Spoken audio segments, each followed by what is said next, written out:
You recognized me just like that? Maybe I need to work on my impression. Anywho, come to Star Sand Shoal. There's a little something I'd like your help with.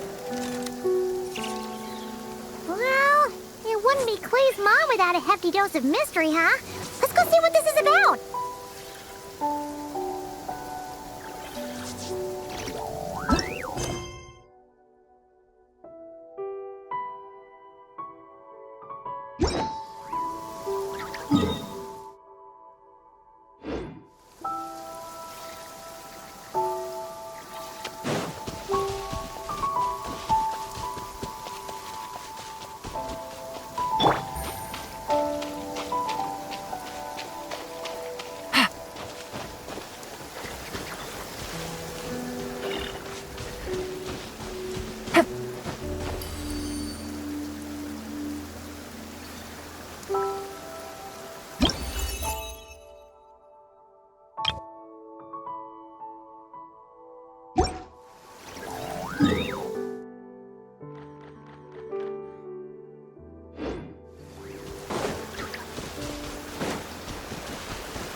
Traveler in Paimon? I'm sorry. I hope I didn't scare you.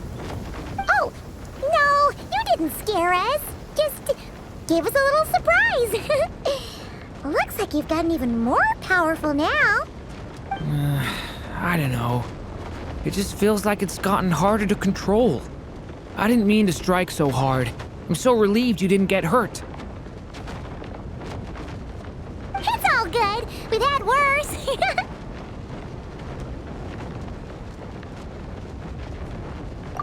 No, don't worry about that. It's been very stable ever since I got this body. Albedo made sure of that. What you saw just now is something that only started happening recently. Maybe I'm still acclimating or something. I'm sure it'll clear up over time. Anyway, what brings you here? Did you need something? Well... The day that the writer and the watcher crossed paths was the day that the magic known as storytelling was born. So, she asked us to come. Miss Alice? Oh, you too? I guess I really do need to work on my impression. Well, never mind that. It's been too long, Mini Durin. And please, that's Aunt Alice to you. I have brought you and the Traveler together here for a very important purpose. It has to do with your mom. My mom? Indeed, fairy tale author extraordinaire, Anya Marie Andersdottir. See, I knew this would be right up your alley. Now then, if you'll open the book, I will begin narrating.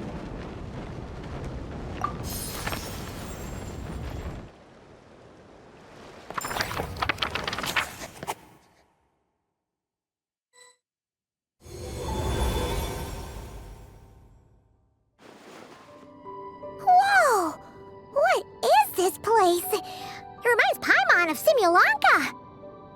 The two are indeed similar. Both worlds were built using the same magic, after all.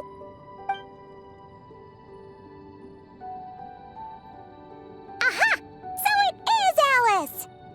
Hello, Aunt Alice? Oh, no need to be shy. Just think of me as one of your mother's dearest friends. You keep talking about stories and magic. What's this all about? Simulanka 2.0 or something? Certainly not. Simulanka was a peerless masterpiece. Without the original author, it would be impossible to create a sequel, even for me. you all right about one thing. Just like last time, I want to show you a work of magic that has to do with storytelling. What's this? This is your mother's dying wish. My mother's dying wish was a book? Let me answer that with a question. What do you suppose would be a writer's greatest regret? Have you ever read a book called The Little Witch and the Undying Fire? Oh, well, you're missing out. It's a wonderful book. It began as a little game at our tea parties. Each of us took turns writing the next part of the story. I wrote the first volume, then the other mages took their turns. Em was tasked with writing the final volume and tying everything up. But by the time everyone had finished writing their parts, Em had passed away. Oh, it was a terrible shame. A true tragedy. And that is the answer to my question. A writer's greatest regret is to leave a story unfinished. But all is not lost. I couldn't stand the doom and gloom of it all, so I went ahead and wrote an ending myself on her behalf. Then what's this book? This is the answer your mother gave to the same question. In her eyes, this was her greatest regret. She made me promise that I would bring it to you because she believed the only person who could resolve this regret is you. So my mother's greatest regret is another unfinished story? You could say that.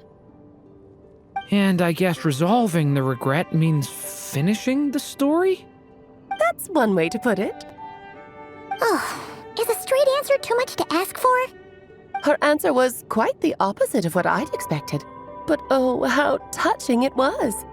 I'd love to tell you what she said, I really would. But that would spoil the plot, and we can't have that. Spoilers ruin everything. Oh.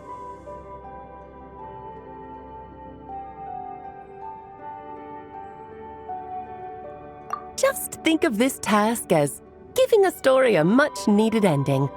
All I ask is that you do your best. I understand. But I only just started learning human script, and I don't have any writing experience at all. Relax. Why else do you think your dear aunt went and found you two such wonderful helpers? With their experience, you'll have so many story ideas you won't know what to do with them. So don't be shy to ask lots of questions. Yeah. If it's to help Durin fulfill his mother's dying wish, then we're in. Aunt Alice, could I ask, what kind of story was my mother hoping to write? I had a feeling this might come up, but that answer isn't mine to give. You'll have to find it yourself, here inside this book. Don't worry. We'll help you come up with loads of ideas. Yeah, let's find a nice spot where we can settle in and read through this thing. We could even get some snacks, too.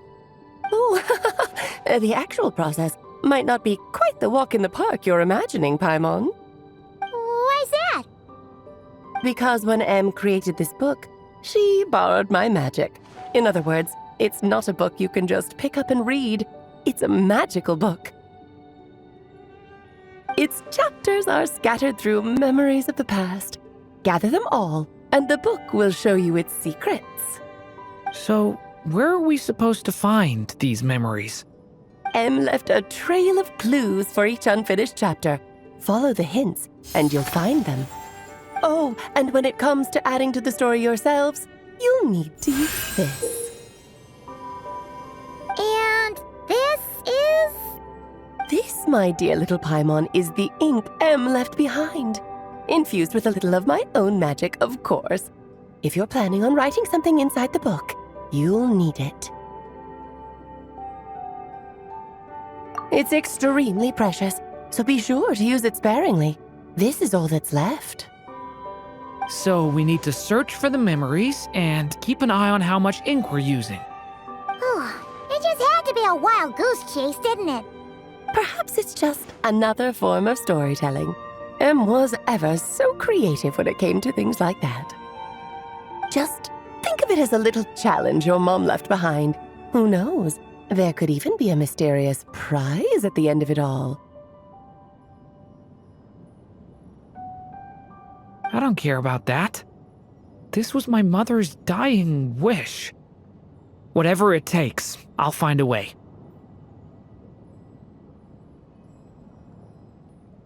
Yep. With the two of us by your side, you'll be just fine. Okie dokie. That should be pretty much all you need to know. Oh, and once the story's complete, do let me have a little look-see, okay? I've read everything she ever wrote, so naturally, I can't miss this one. Yeah! Most of the time, you're pretty hard to pin down. Don't worry, I'll know when you're finished. Just wait for me to reach out. All right, off you go. I can't wait to hear how the story ends.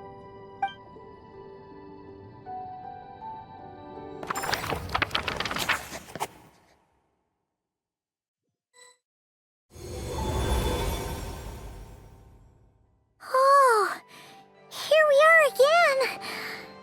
Alice's magic really is incredible, huh? Right. Alice mentioned we should be on the lookout for clues. Huh? A corner of repose for countless tales, watched over by the honor of knights. A place for stories to sleep, perchance to dream of ancient cities and the epics of ages past.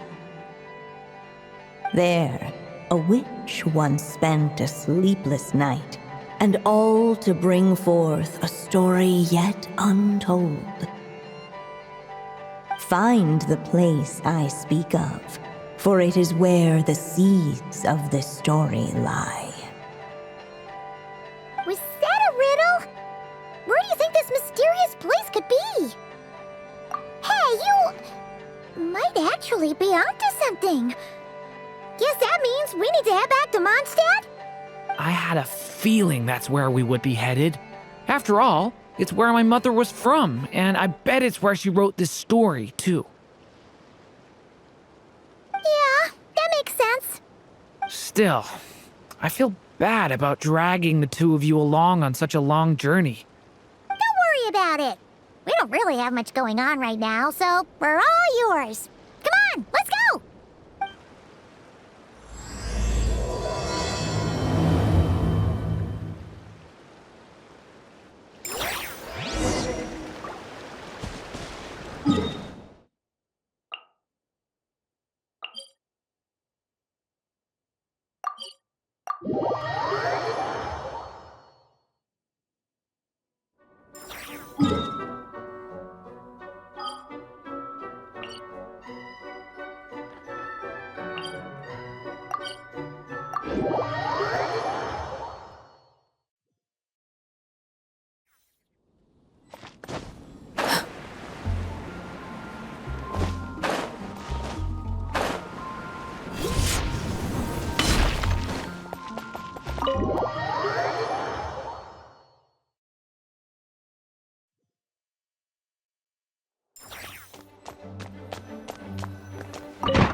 Back in the Mondstadt Library, huh?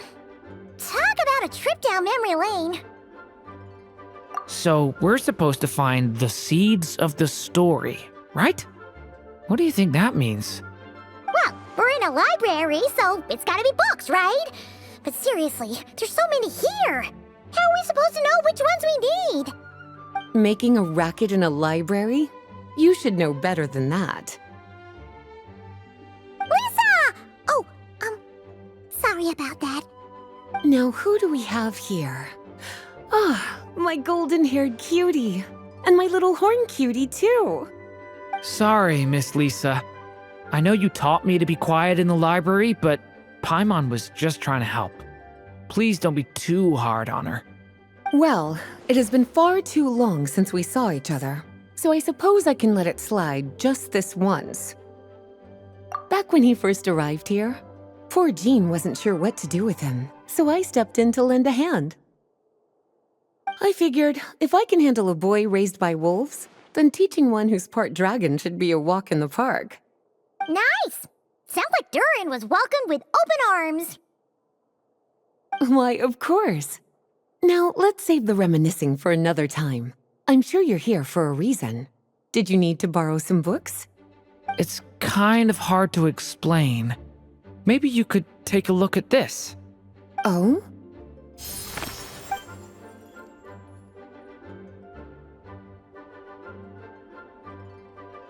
Ah, I see. These so-called seeds of the story must be the books that inspired its creation. That's just how it is with stories. They grow out of the tales that came before them. And that mage, I can almost picture her here, hundreds of years ago, scribbling away at one of these very desks. But we don't know anything about this story.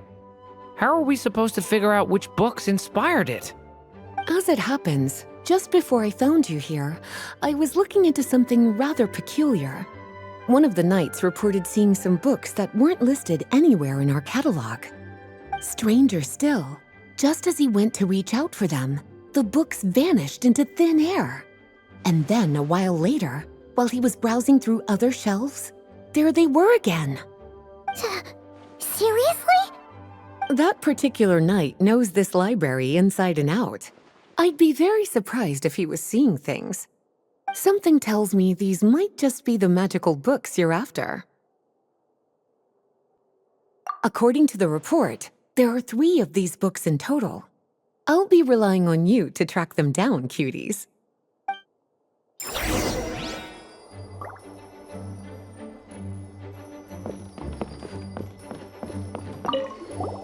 Second strongest spell in existence. Do not show Klee. Wait, there's actually a book like that right here in the Mondstadt library?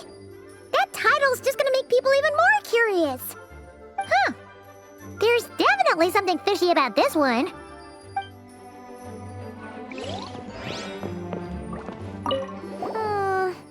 Let's hang on to this one for now. Could be one of the ones we're looking for. It's one of M's after all.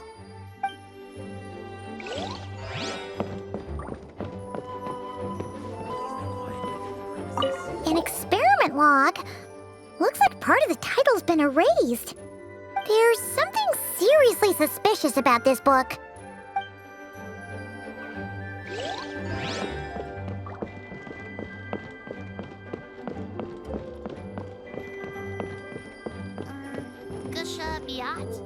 Oh, wait! Did Klee write this one? Should this even be here?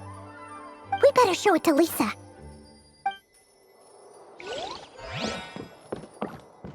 Kinda looks like a poetry collection. But why is part of the title missing? Let's see what Lisa makes of it.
Well, did you manage to find them?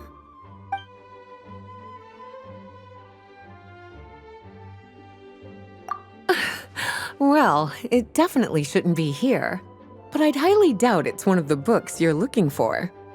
Because this is something Klee wrote. It's a compilation of all the best fish blasting spots around Mondstadt, as well as the most convenient places to stash her new jumpy dumpties. Of course, there's no way she'd get away with keeping a book like that in her bag. And she'd be in big trouble if Jean were to find out. Not only would the book itself be confiscated, but she'd be looking at a whole day in solitary confinement at the very least. Somehow, she figured out that the best place to hide it was right here. No place like a forest for hiding trees, huh? Now, every time it gets confiscated, she just writes a new one and sneaks it back in. Yes, so thanks for helping me find it. I'll finally be able to hand it over to Jean. Well, did you manage to find them?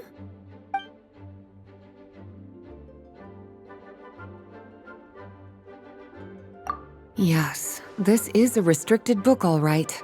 It certainly isn't supposed to be here. Huh. But it looks like a regular poetry collection. How did it end up being classified as a restricted book? The issue lies with one of the poems inside. You've heard of the great battle that took place on Dragonspine, yes? 500 years ago, during the cataclysm in Conria, an evil dragon descended upon Mondstadt. A fierce battle with Dvalin ensued, but in the end, the evil dragon fell, and Dragonspine became its resting place. We're talking about Durin. The Durin of Dragonspine. Well, the poem in question turns the whole battle into a dance, with the evil dragon recast as an innocent child who came here in search of friends. But given all the suffering experienced at the claws of that dragon, how could the people of Mondstadt accept such a retelling? Bards are often accused of inventing history or distorting the truth in their ballads. But this one hit a bit too close to home. And since the knights back then were unable to track down the author, they decided to ban the entire collection, blot out the title, and seal it away for good. So the version in the poem, it was all a lie?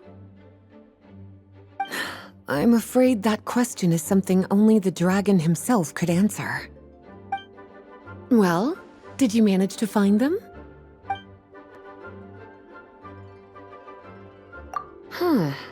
This book definitely doesn't belong here. Yeah, we can tell just from reading the title. Albedo was the one who brought it in. He suggested I place it on the restricted list and keep it sealed away. Why? He said it's full of forbidden alchemical formulas, some of which could even result in the creation of dangerous monsters. Apparently, the danger it posed was so great, he didn't even feel like it was safe to carry around or keep it in his workshop. Really? Definitely sounds like it shouldn't be here then. Still, if that mage read this book too, it must have been written a lot earlier than I'd imagined. Well, did you manage to find them?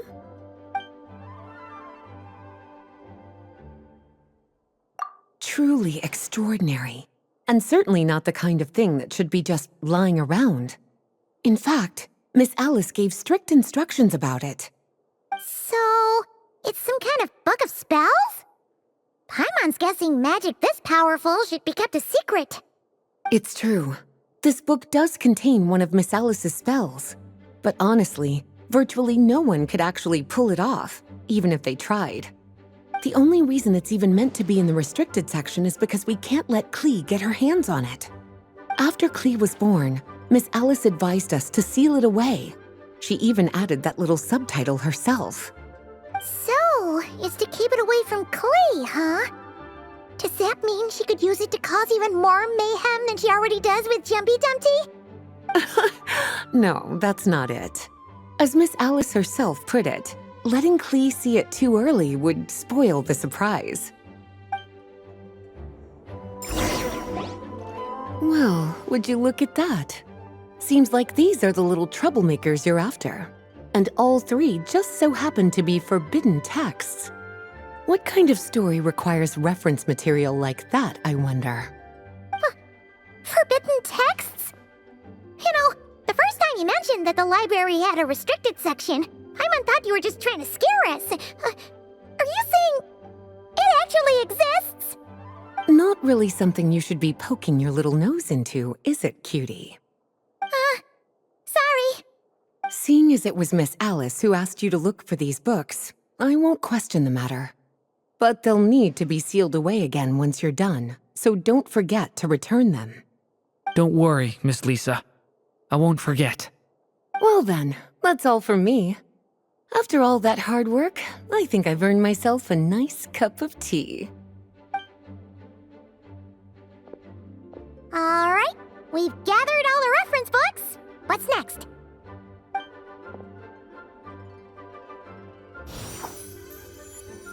Wait, look!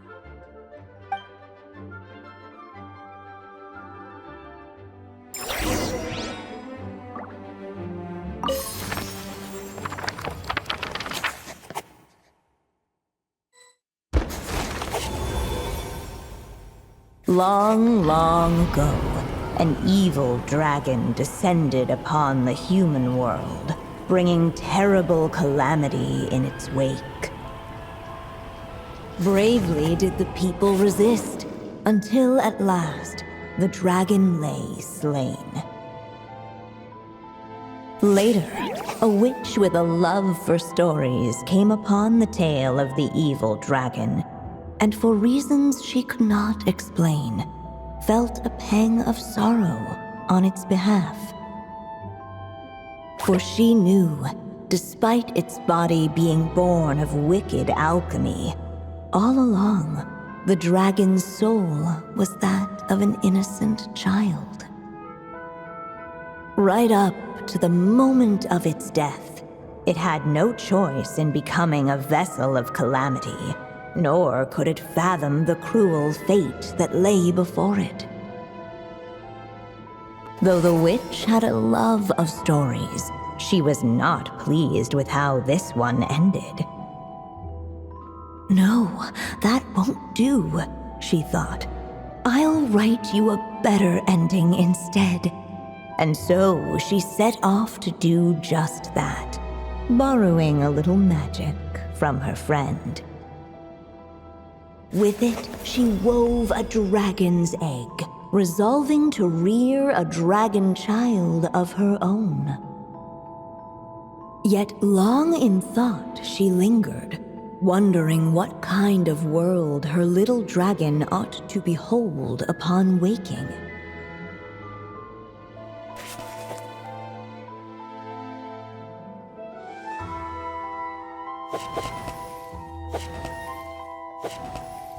At last, she made her mind up, adorning the cradle with a wisp of woodland air. Then, she quietly waited for the egg to hatch.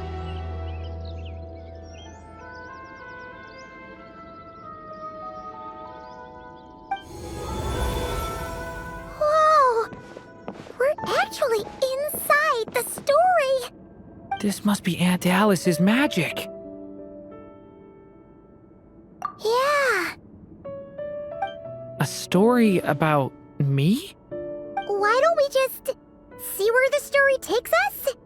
All we know is the beginning at this point. Okay. And now a golden-haired traveler, a silvery sprite, and a dragon-born youth step onto the stage. What new chapter will their arrival bring? Whoa! That came out of nowhere! Was that the same voice we heard just now? Yeah. But why does it sound so familiar? I've missed this. It's just like the stories my mother used to tell me. You mean... Em? She used to tell you stories? Yeah, she loved it. Back when she was still alive.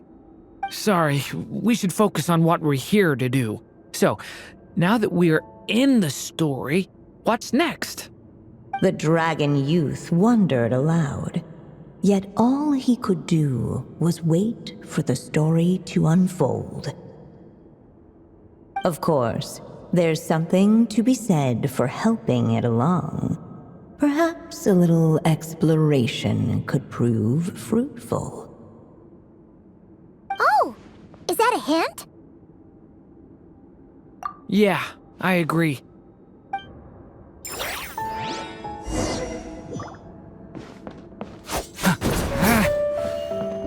For a moment, the story crashers fell silent. Perhaps waiting around wasn't such a bad idea after all. Yet those who never stray beyond the main plot often miss the fun little details along the way. This Dodoko doll is meant to be the witch in the story, right? Wait a second. All the people we've seen that look like that turned out to be mages from the Hexen Circle. Do you think the witch in this story is one of them too? My mother had a hat just like this. Then, the witch must be M. Looks like this story really is about Durin, huh? Whether the sprite spoke true or not, it had little bearing on the story at hand. For in that moment, what mattered most was not that she was a witch, but a mother waiting for her child to hatch. Let's keep looking.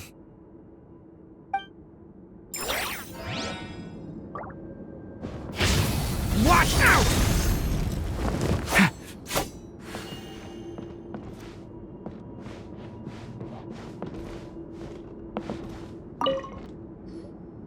Look at all these books. Guessing the witch did a lot of reading while she was waiting for the egg to hatch. It just so happened a dragon egg wasn't the only thing she was incubating here. Where else might a story be born, if not among books? Oh!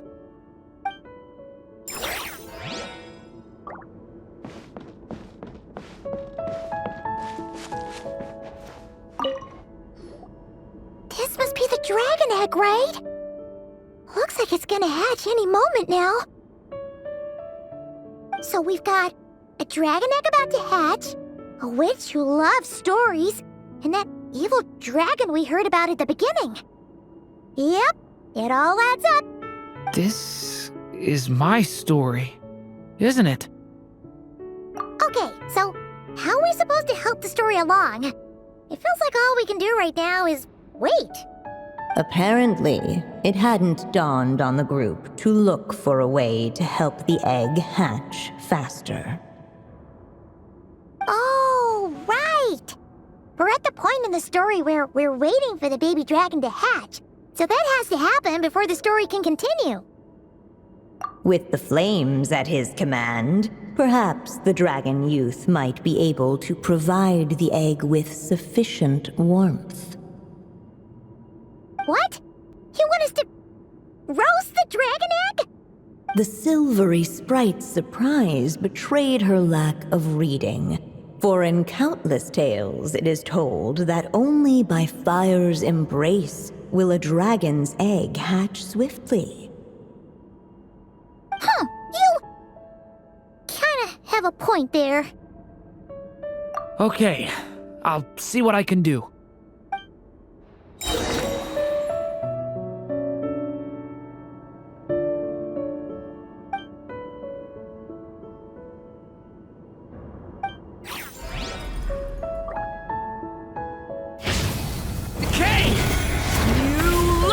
Let every unborn life be welcomed with tender anticipation, and may that warmth stay with it for a lifetime.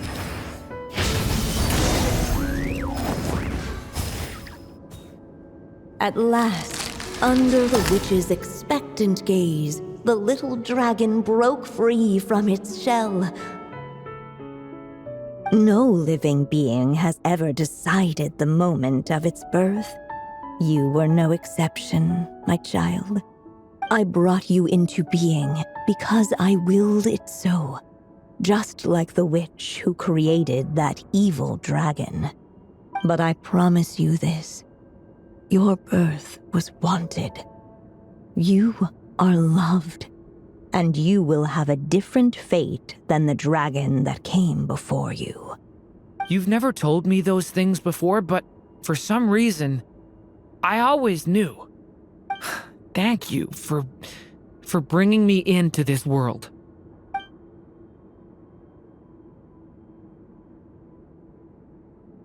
The waiting witch did not feel lonely, for she had 3 visitors by her side.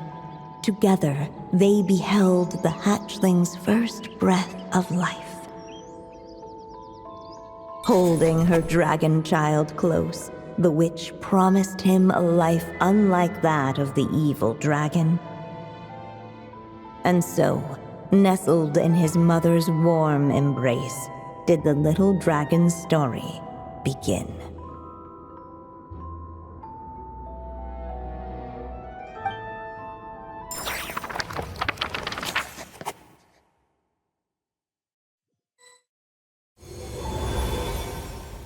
Wait, isn't this Mondstadt?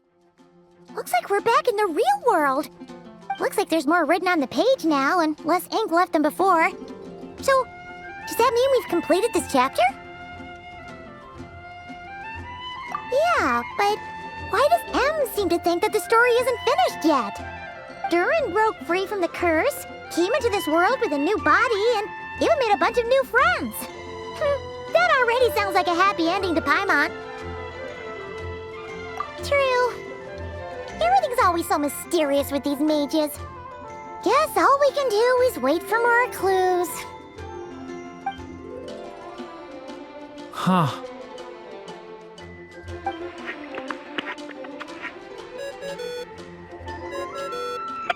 Is this thing on? All right, that should do it. Hey, that's Alice's voice!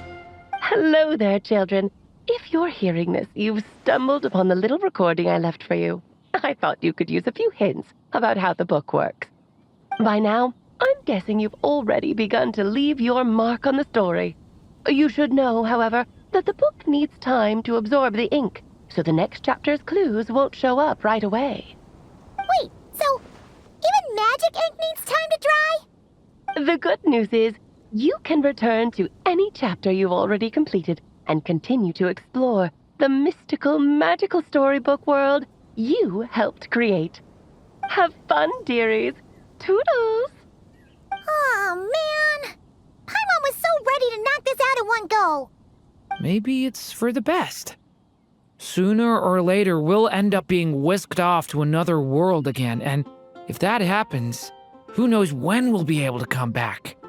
So it might be good to take a break while we can. A break. Yeah! Paimon has a sudden craving for the Good Hunter's sticky honey roast. And we happen to be in Mondstadt, so... So let's meet up here later. I need to find Miss Lisa to return those books anyway.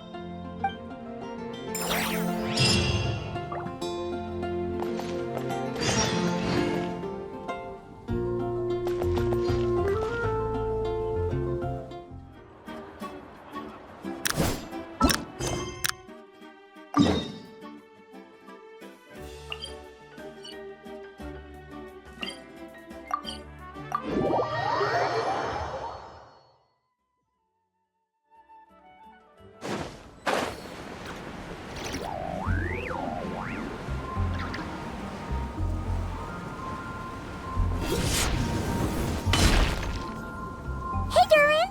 Any more clues for us? We're all set for the next chapter. Yeah, I was just about to come find you. Let's see what it says. Now sprout to life the story's seeds, stirred by wind-born melodies. Then on that breeze the music leaves, fading into distant memories. Seek the place where wind and tale entwine, and once there, make 3 riddles into verse, and 3 melodies into song. For in poetry and song will this story start to blossom. Come on! Another riddle? All that talk about wind and melodies? What do you think the answer could be? Oh! Care to elaborate? Wind? Music? Poetry? Tone-deaf bards gotta know the answer. You mean Lord Barbados? Albedo introduced us when I first arrived in Mondstadt. I mean, someone like me was bound to catch his eye sooner or later. It's better that it's out in the open anyway. Now, how should we track him down?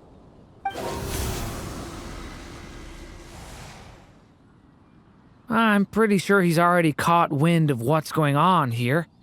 Why don't we just see where the wind takes us? Right. He definitely makes it easy to forget he's a real god sometimes.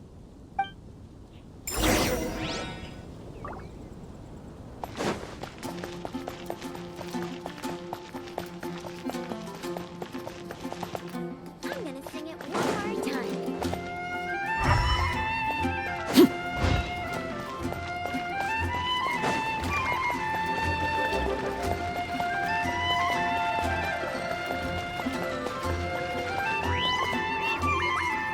Traveler, Paimon! What a sight for sore eyes! And the little dragon from the fairy tale world. I heard your voices calling out to me on the wind. Something about needing help with a riddle? Sorry to disturb you, Lord Barbados. Disturb me? Not at all! To tell you the truth, I'm just as curious about this riddle as you are. Let me take a look.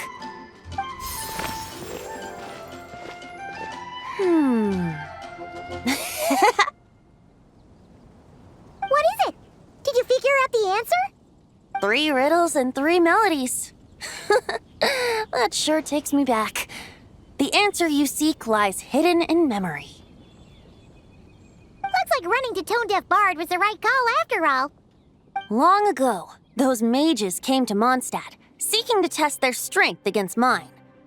But I replied, let us make music, not war, and resolve our conflicts through song. So I strummed my lyre and sang them this verse. O wind, welcome now, my guests. Pass through verdant leaves unseen, where shape your formless self may take, and offer up a graceful scene, a fleeting gift for welcome's sake. Leap at the edge of a sea of clouds, where land meets sky and sky meets ground. There frighten off the noisy crowds and bring my guests a calm profound. Fly beneath the stars up high, where mortal noise is swept aside, that my dear guests with starry eyes may share the dreams they hold inside. Now go to where I vowed to keep a quiet spot for them to sleep. No clash, no contest bars the way, just tea and mirth to fill the day. There you have it, the 3 melodies. As for the answers to those 3 riddles, I trust you can guess them by now. The woods, the edge of a cliff, and the sky? Correct! Funnily enough, your mother was also the first to solve it, all that time ago. There must be some kind of special rapport between those who write stories and those who sing them. The woods, a cliff, and the sky. Oh! So that's where it is! I suppose the spot that answer points to is where you're headed next. You should know, after solving my riddle, the mages even accepted my proposal and made that location their official meeting spot. And going by what your book is suggesting, once you found it, you might want to try playing the melody I just shared with you. Can guess you can be pretty reliable when it counts, huh? Great Animal Archon? Thanks for the help, Lord Barbados. Still got questions for me, huh? Yeah, you must have read countless tales in your time, being a wandering bard and all. In your experience, why might an author consider a story unfinished? Unfinished? Well, I guess if there's something left to accomplish in the story, or, if the last line goes, "To be continued." Huh? Wow, your helpfulness lasted for like 1 second. In all seriousness, I would think the answer to that question lies in your mother's story itself. It's not my place to pry any further. All right then, we should get going.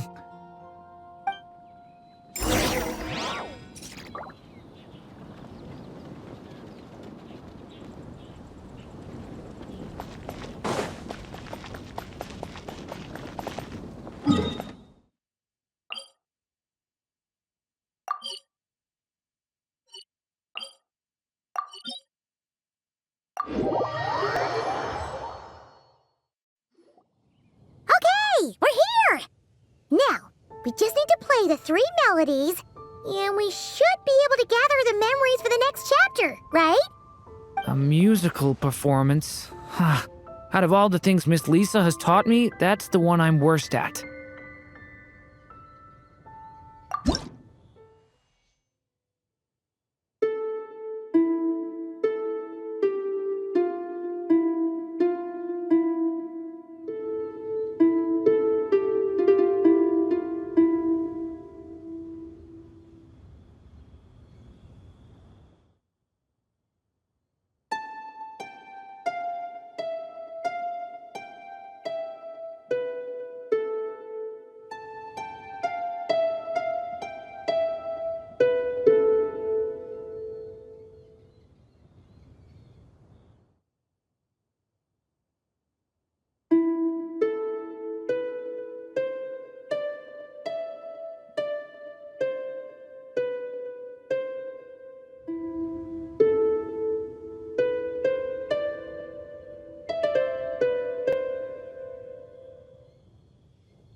Even a war that shook the world could not halt the witches' gatherings. Yet even so, with the passing of time, 3 of their teacups no longer came to be set. The witches did not linger long in sorrow, for the Story Witch had brought glad tidings of her own. Born was her dragon child, safe and sound. Her fellow witches offered up their blessings, eagerly debating how to celebrate the child's birth.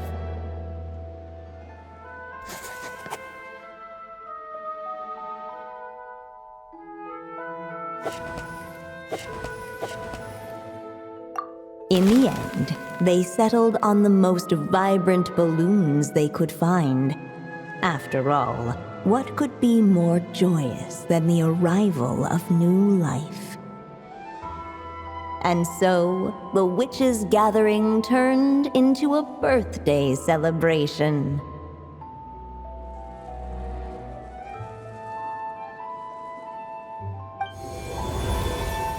So, we're back in the story world, huh? As if from nowhere, new guests appeared at the witches' table. Perhaps they too had come to celebrate the dragon child's birthday. Yet while everyone else was busy thinking about what kind of gift to offer, these 3 seemed to have come empty-handed. Hardly the recipe for a warm welcome to a birthday party, now is it? A gift? Hey, what's this all about? We only just found out this was a party! While the guests guests voiced their complaints and grievances, perhaps they should have been wondering what kind of gift to give instead. So, we need to bring a gift to advance the story? Oh, but where are we supposed to get something like that? Perhaps it would be a good idea to have a look around. Why didn't you just say so?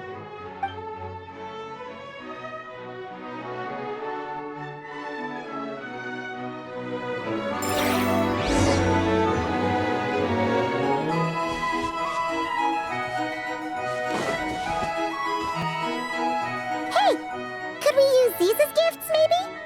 At last, the guests found something to give the dragon child. Guess that's a yes then. Which one should we go for? Still, the guests wondered what kind of gift might the little dragon really want. Should they put a warrior's sword in his hand and send him out on an unstoppable quest to save the world?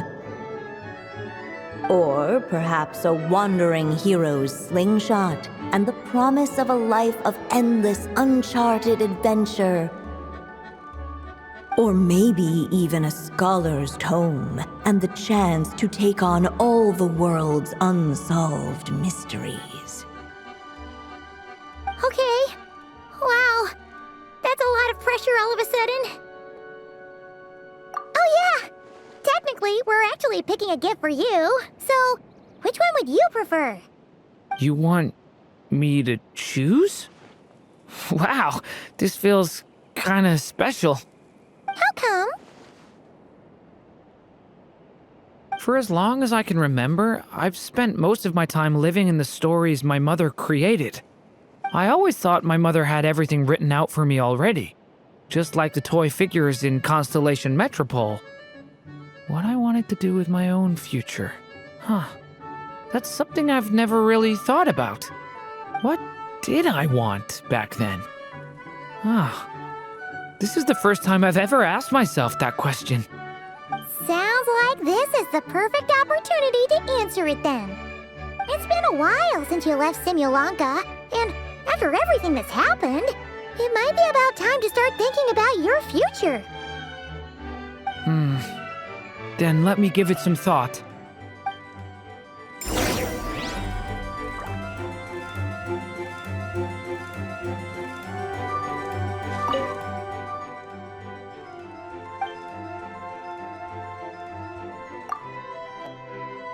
In the end, the guests settled on the warrior's sword. So, your dream is to become a warrior? I just really want to be able to keep people safe. If my time in Nodcry taught me anything, it's that a lot of problems in this world can only be settled by strength of arms. As long as I can help people, that's enough for me. Really? But I don't think it's enough.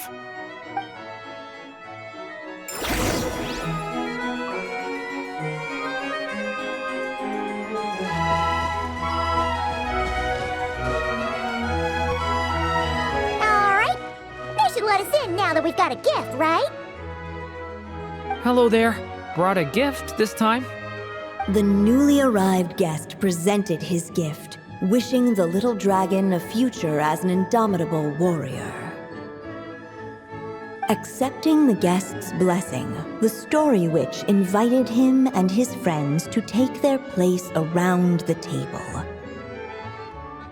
Finally, she could introduce them all to her dragon child, telling all in attendance about the moment of his hatching, and of course, the name he'd been given. It was then that the Seer Witch, diviner of the stars, withdrew her gaze from the heavens and turned a sorrowful glance upon the little dragon. You gave him the same name as that evil dragon? That's right. But the life I intend for him shall be very different. What folly, to love so blindly. For as you must know, a name is the mirror of destiny itself.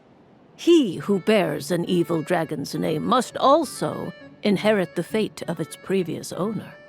His fate has been foretold. Then I'll rewrite it.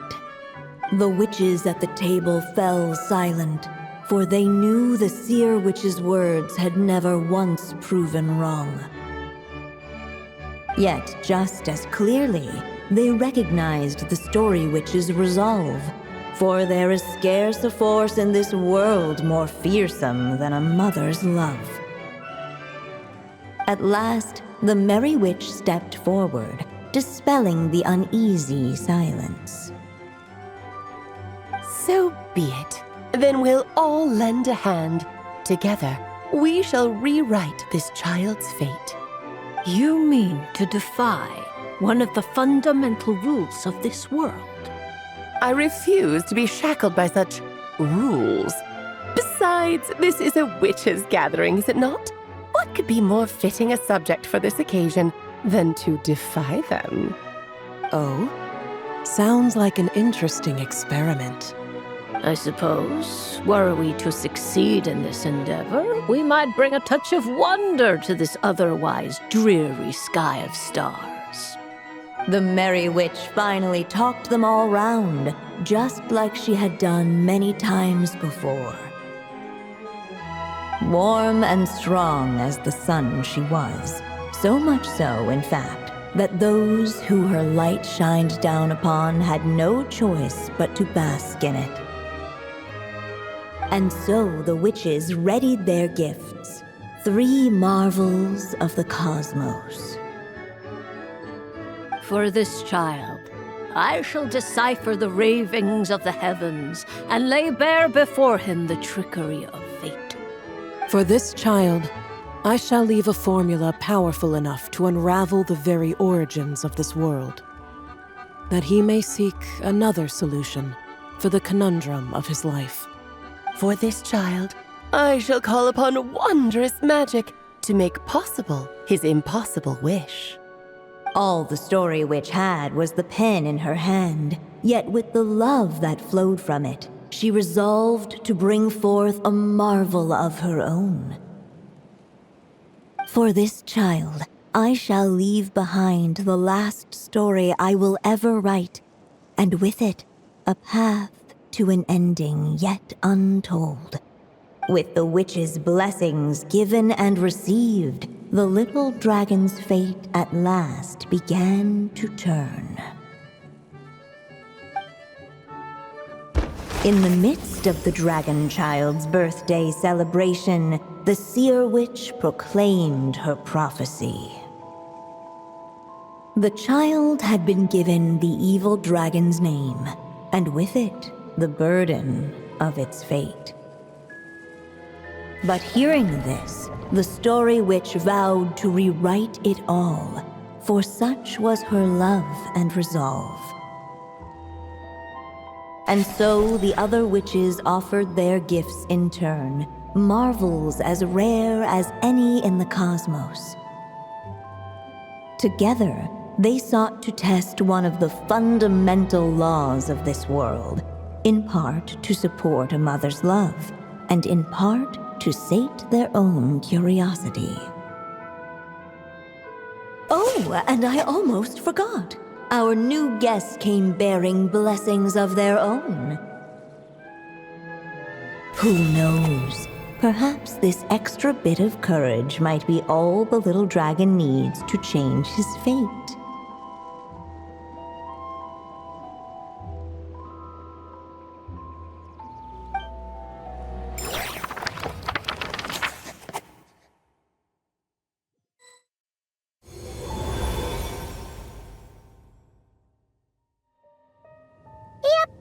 Looks like we've completed this chapter, too. Those witches in the story were the mages at the Hexen Circle, right? They sure seem to care a lot about you, Durin. But, Paimon kinda had trouble following their conversation. Just a bunch of mystery, as usual. The evil dragon's fate. Oh, is that what you're worried about? But didn't we already take care of that? Ah, the mages must have had a hand in that, too. Also, I was just thinking, which part of the story are we even meant to be completing? Oh, it feels less like we're filling in the gaps and more like we're adding something new altogether. But we use the ink, right? And the book hasn't given us any more clues, so that must mean our task is complete. At least for now. Yeah, I guess we're doing something right. Maybe I'm overthinking things. It's just, this is my mother's final wish, so I don't want to mess it up. Anyway, thanks for all your help. I'll let you know as soon as the book reveals a hint about the next chapter. Okay then. See you in the next chapter.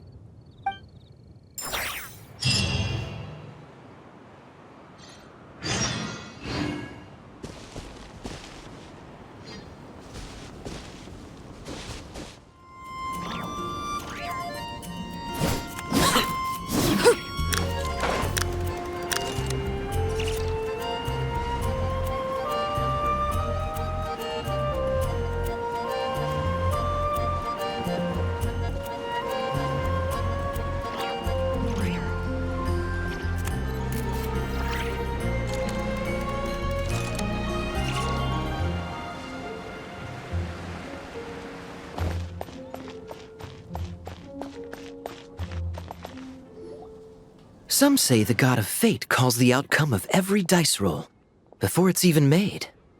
And that's why the secret to winning a lot of games is having that god on your side. Your luck is amazing, Kaya. Your turn. Give it another shot. Fear not, O Crimson Dragonborn, for I, the Princess of Ertalang, have bestowed upon you the benediction of the midnight hour, and with it you shall surely smite this usurper. Mein Fräulein means to say she's rooting for you in secret. Oh, and that you must, at all cost, defeat the one who snatched her limited edition card back.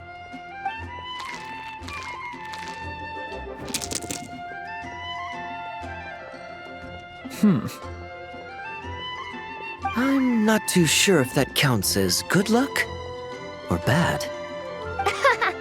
Tis not but the perfidious machinations of fate. Hey, everyone! Mr. Honorary Knight and Paimon! You back! It's good to see you, Honorary Knight. Mein Fräulein is quite invested in the outcome of this match, so please allow me to extend greetings on her behalf. Of course. But if you're out playing cards, how come you're not over at the Cat's Tail? There's something about our horned friend over there that seems to frighten off little animals. Could be because he used to be a dragon. Normally, the animals just steer clear of him, but in the close confines of the Cat's Tail, let's just say, the feline residents probably consider it their turf. And we all know how dangerous a cornered cat can be. I just wanted to borrow one of their nests for a nap. One of their nests? Wait, you mean a cat sofa? Yeah, it's more comfortable for me. I can stretch out just the way I like. But it turns out the Black Cat and his minions are quite territorial. Luckily, Miss Diona helped smooth things over, and they finally agreed to let me use one. But, I only get to use it after dark. Oh, Diona stepped in! You know, underneath it all, she really does like helping people. The more likely reason is because Durin won't touch a drop of alcohol.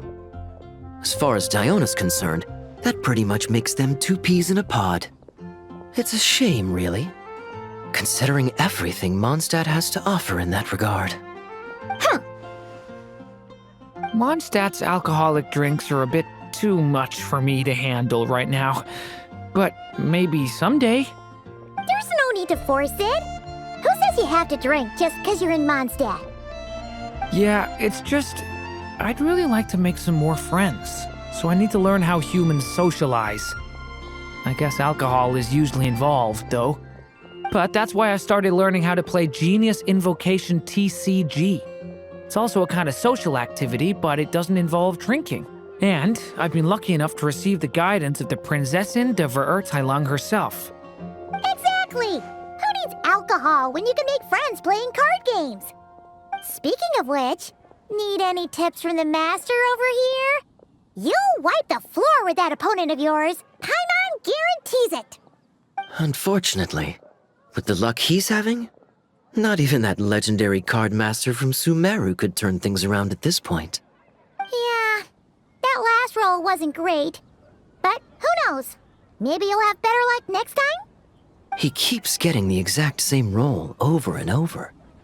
This is the third time already. If there really is a god of fate, they could have cut this kid a bit of slack. Like, I don't know, make it possible for him to roll at least one other side of the dice? I think I've lost. Must even a dragonborn, sanctified by the power of benediction, succumb to fate's insidious snares? Don't be sad, Durin. You'll definitely win the next round. You can even borrow Todoko if you want. Mom says she brings good luck. Thanks, Klee, but there's something more important I need to take care of now.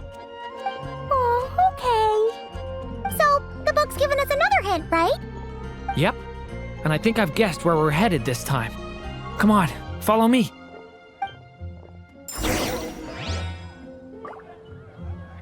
Yeah.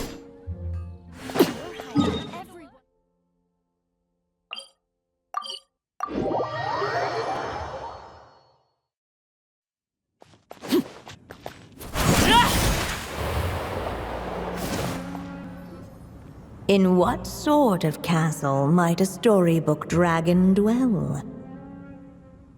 The witch turned to a mighty dragon born upon the wind to seek her answer. From afar, she beheld a solitary castle, standing lonely beneath its wings, and wrote it into words. Its walls kept out the wind and rain, yet also cast a solemn shadow. Enveloped by their shade, the story's boughs were lulled into a torpid slumber and reached no further skyward. So that's the clue. I think we're meant to find a place where dragons live, and this time, in the real world. I asked around, and it just so happens that there's a place like that in Mondstadt. Yep, that checks out. I've heard that the dragon here is called Dvalin, and that he's a magnificent creature. I hope I get the chance to meet him. Wait a second. Do you think having the two of them meet is the best idea? You know, considering everything that happened in the past? How would we even explain everything to him? Well, if we do run into Dvalin, it should turn out okay with us there at least. Is something wrong? Nope. Let's go!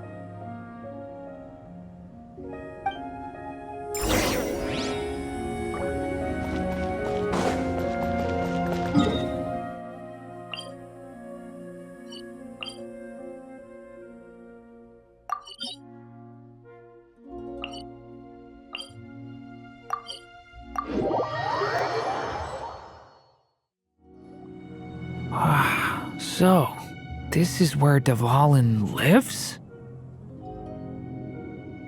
Yeah, right into the middle of a raging storm. If you're afraid of getting blown away, Paimon, you can always hang onto my sleeve. This isn't Paimon's first rodeo. Come on, let's get going.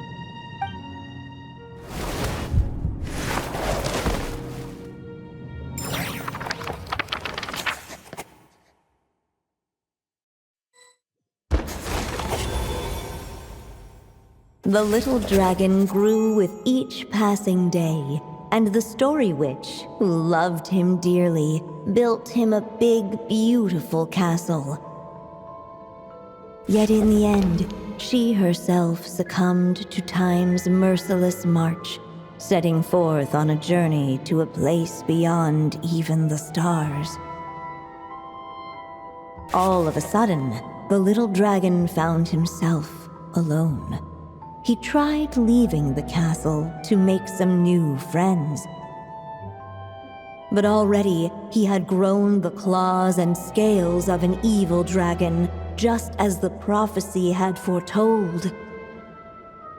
Afraid he might hurt someone, the gentle little dragon hid within the castle his mother had built and came forth no more.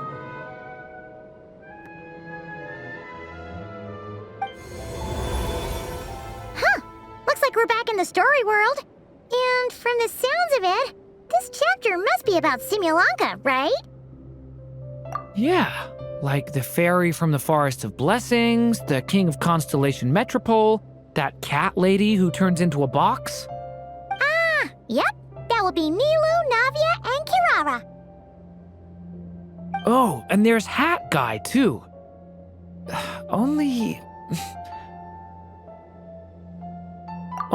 lately, whenever I see Hat Guy, I get this strange feeling. What kind of feeling? It's like there's something on his mind. He hasn't told me what it is, but I can sense it all the same.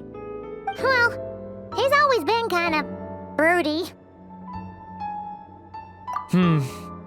I guess I should focus on fulfilling my mother's final wish for now, though. Yeah, we should get started on this chapter. So, let's track you down and free you from fate's curse once again. That day, a small band of adventurers suddenly arrived beneath the castle walls. They promised to help the little dragon cast off the curse of fate. Yet as they stood beneath the castle walls, it appeared they had no idea how to even begin. Hey! Instead of making fun of us, how about giving us a hint? The little dragon had shut himself inside the tall tower at the castle's center. Anyone who wished to reach him must traverse the barriers that wall off his heart, for there is no other way. Looks like we're in for another long one. Let me try something. Oh, do you have an idea? If that little dragon in the tower used to be me, then surely I'd know how he shuts people out better than anyone. Come on, follow me.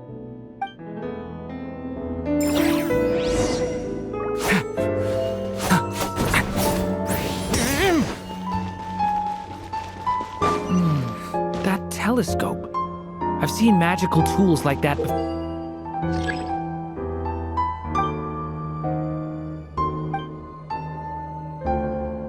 4. It should come in handy.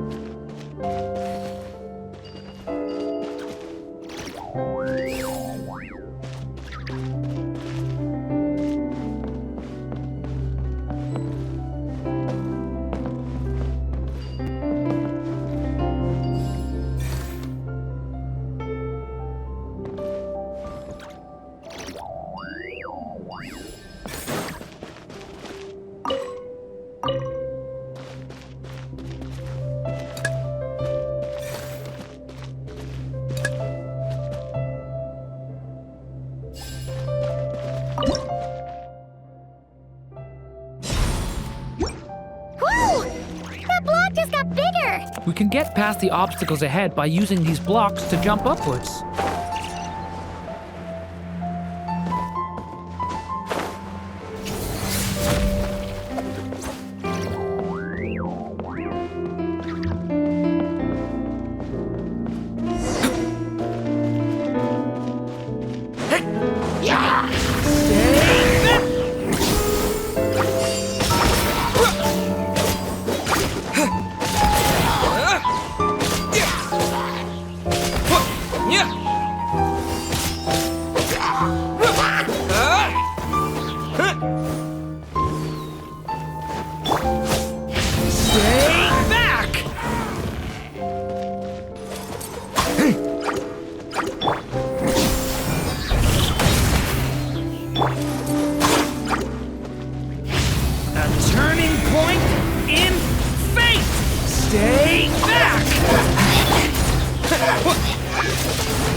just have to check each spot.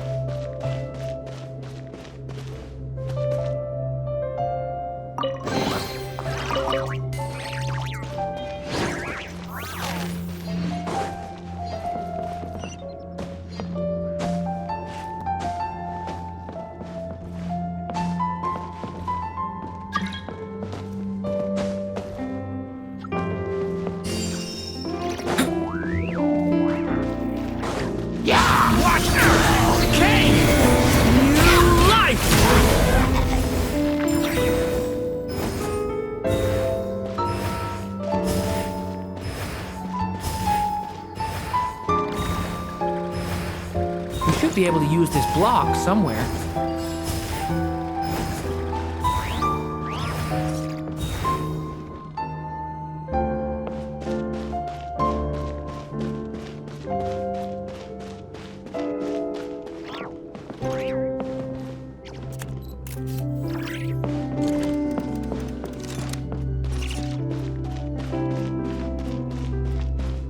Looks like this telescope is missing some blocks. Oh. Let's try the one we just picked up.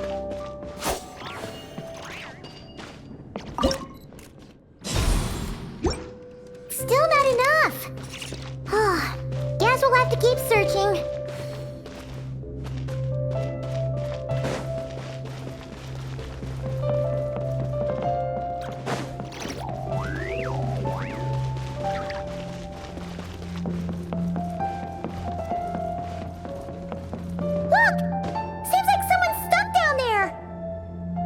Should they continue towards the tower, or plunge into the shadows to rescue those in need? A difficult dilemma indeed. The path to the tower is up ahead. We better stick with Durin. It's so dark here. Hey, there's a fire over there. Let's go check it out.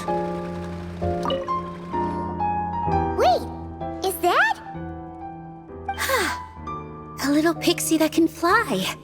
Are you here to help the dragon break his curse too? Oh, what's this? More brave adventurers bold enough to set foot in this castle? Come, join the ranks of your liege's guard. Nilu and Navia! Nilu? No. I'm a flying squirrel fairy. And I'm a giraffe king. Not this Navia you speak of. That's right.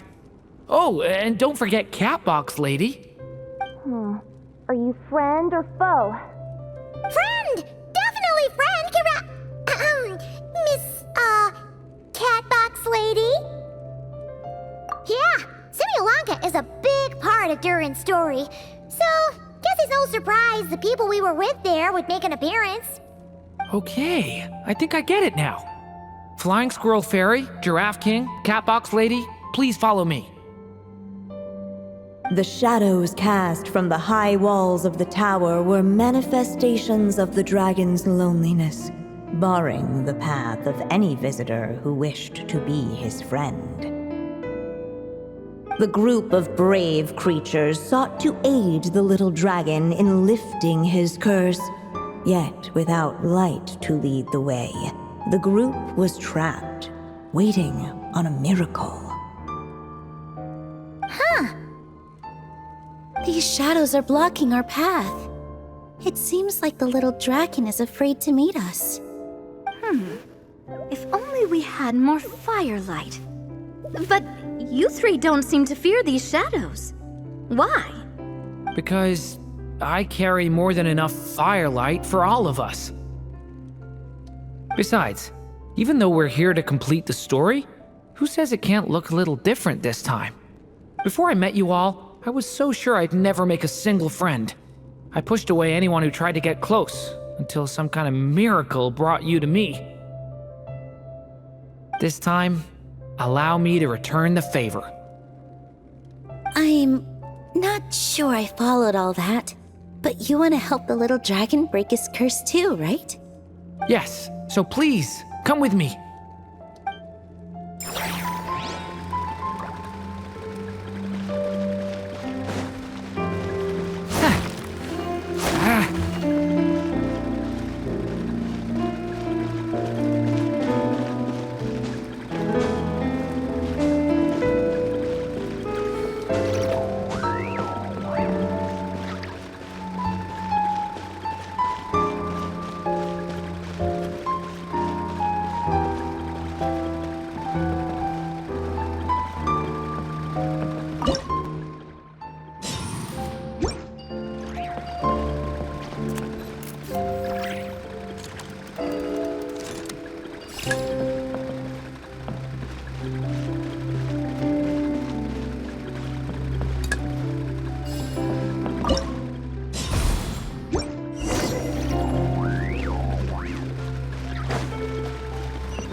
Stay back! I don't want to hurt you. Loneliness and fear had built a cage around his heart, shutting out all who would look upon him. And thus, all the adventurers could see was his shadow. Don't worry, we can help you! Don't come any closer! And that was the last the little dragon spoke. How are we supposed to persuade him if he won't even talk to us? If you can still hear me, please listen to what I have to say. Your claws and scales aren't some kind of inescapable curse, you know? You'll overcome it one day and make lots of new friends. I'm sure you think I'm lying. After all, no matter how many times you've tried to break it, nothing's ever worked. But this time is different. I brought your friends here to see you. Oh, what did you say? Hi, little dragon. I'm the Flying Squirrel Fairy, and I'm here to help you lift your curse. Will you talk to me? And I'm the Giraffe King. Don't be afraid, little one. We're not afraid of you. I'm just a cat in a box, but I'd very much like to be your friend too. These are my friends? Yeah, they're your friends in the future you've been trying to avoid. I can promise you that. They're reaching out, so you just have to ask yourself one question. Do you accept? After a long silence, heavy footsteps echoed from the tower's shadows. But still, the one who made them refused to step forward. Though the cage to his heart had been unlocked, the little dragon remained ashamed of his claws and scales. How can I face my friends like this? Don't worry, little dragon. We're gonna offer up our blessings and make a wish to the goddess of fate to release you from your curse. Yeah, just like last time. Make a wish? To the goddess of fate? At that moment, the merry witch made her entrance. Hello, little one. Don't be afraid. With the blessings of your friends, your wish shall be granted. Alice? Wait, you're the Merry Witch from the story?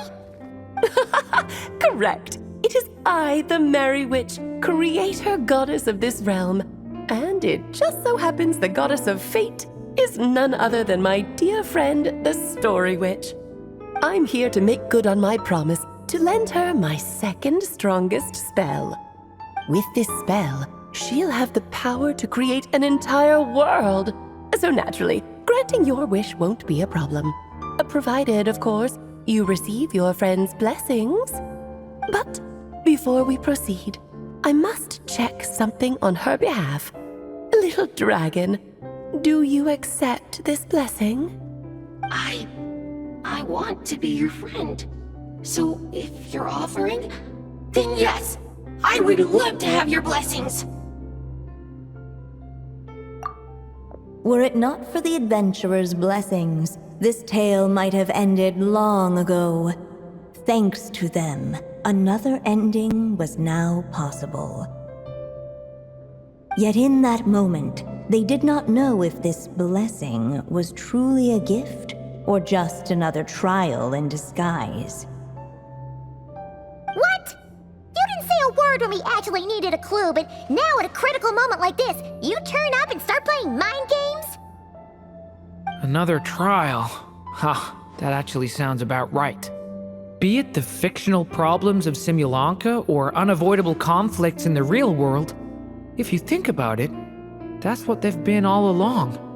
But if it wasn't for those trials, I never would have met any of you.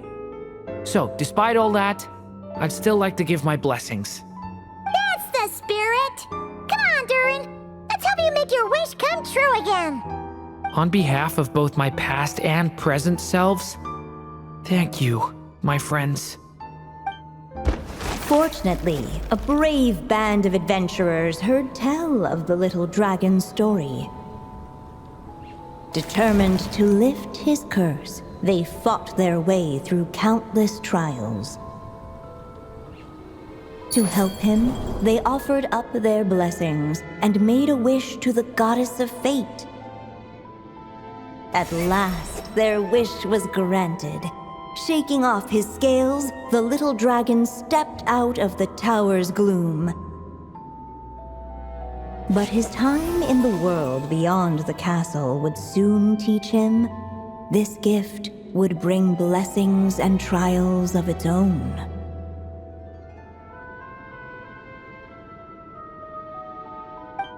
And as far as the little dragon was concerned, the tricks of fate had just begun.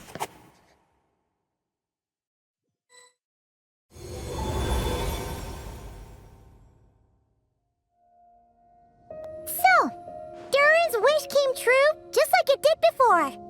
If this story was written by my mother, then surely that was the last chapter we just completed. Oh yeah! So, in other words, we finished it!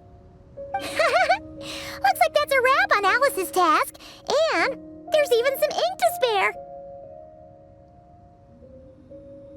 Guess we'll have to wait for her to make contact, like she said. So, my mother's final story has finally come to a close. Sounds like you're a little sad to see it end. Back when I was still living in Simulanka, I was always under the illusion that my mother had never truly left. Every day I spent immersed in that world. It felt like she was right there by my side, still reading me bedtime stories. But now... Durin.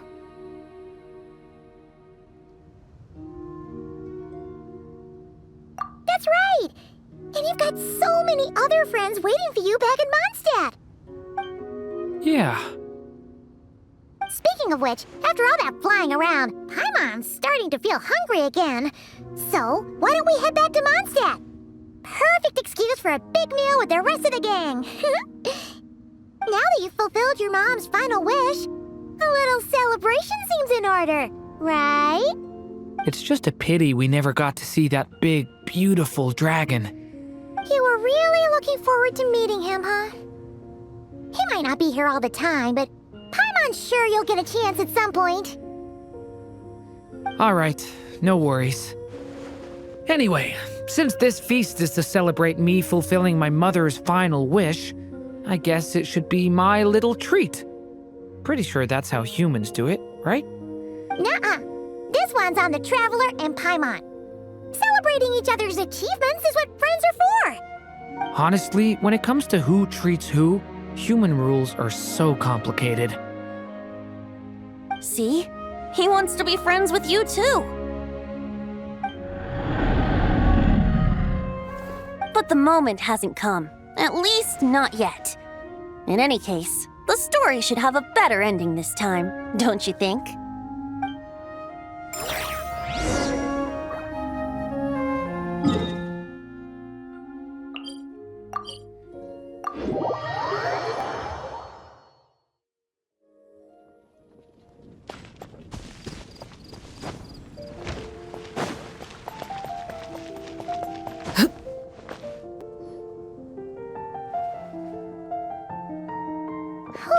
Feels like we were gone for ages.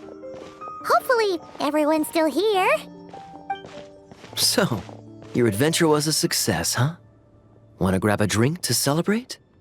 Absolutely not. No booze allowed.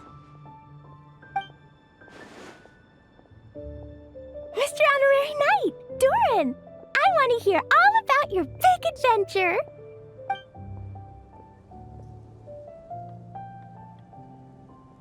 We're gonna order a big meal for everybody first. We'll talk while we eat. Yippee! Excuse me. Did I hear you call him Durin just now? But wasn't Durin the evil dragon that fell on Dragonspine? Come on, miss. This Durin isn't that evil dragon from Dragonspine.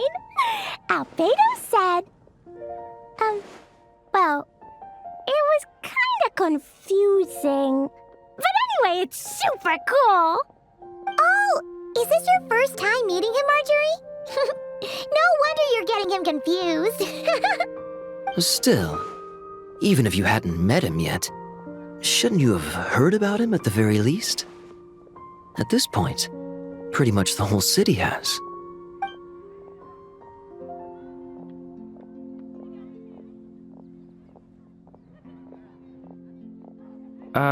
Why is everyone... So, what exactly is his connection with the evil dragon? Wait, but those horns on his head... Surely he's not a... Did everyone just forget about Durin? No, that can't be.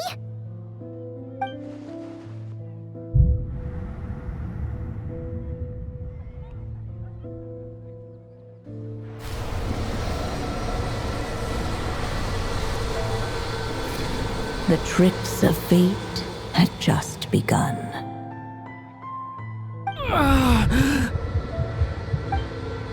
Watch out!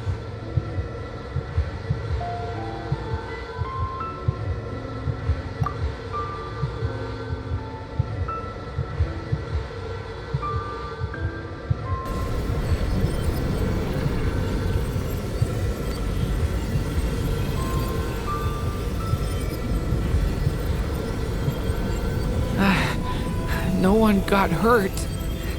Did they? Durin! Durin!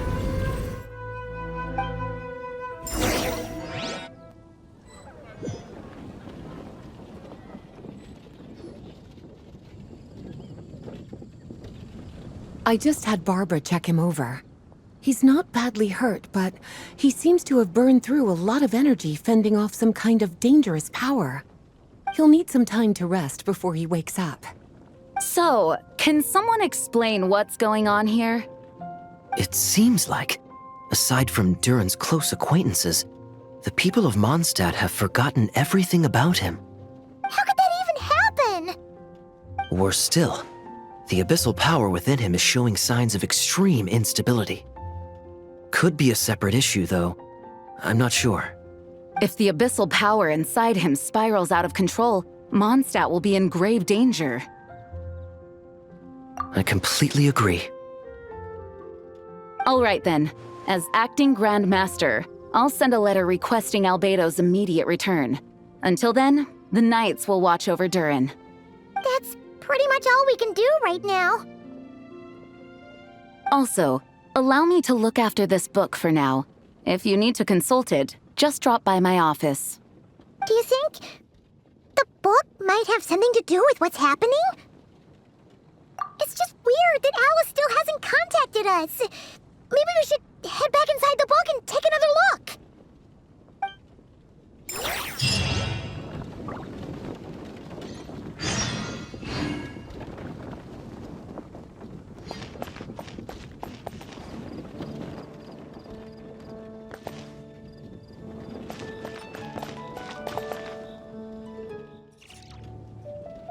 Yeah!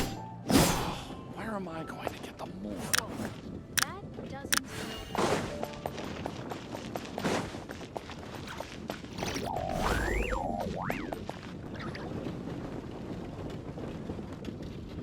Jean! Hello, you two. I'm glad you got my letter.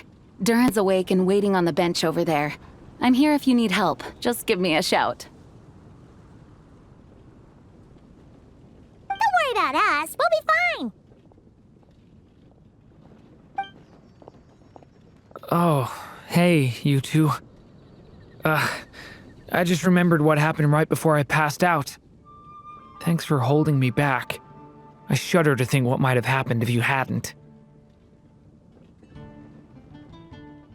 I'm fine now. It's just... a lot of people seem to have forgotten me. Don't worry. We'll figure out a way to fix this. Why don't you start by telling us what happened? It felt so strange. After I realized no one recognized me anymore, I suddenly felt like I'd completely lost contact with my body. Abyssal power lies sealed within this body I inhabit. So when I lost my connection to it, I lost control of that power too. It wasn't until I heard everyone calling my name that I was able to reconnect with my body. You lost contact with your body? Does that mean there's something wrong with it? Sounds like we need Albedo more than ever. I don't think the problem lies in Albedo's alchemy. Huh. But then, why are people forgetting you? Guess that's what we need to figure out. That means we need Alice for sure. But it's been ages and she still hasn't been in contact. Now would be a really good time for a hint. How could the story's budding branches even hope to reach beyond the towering walls? Leaving the castle, the witch went off in search of the tallest, grandest tree in the whole world. High up in the canopy of that tree, she sought a resting place, a refuge where the little sapling might take root. Go to that place, for it was there that the sapling felt its first breath of wind. Huh? Was that another clue? Does that mean the story isn't over yet?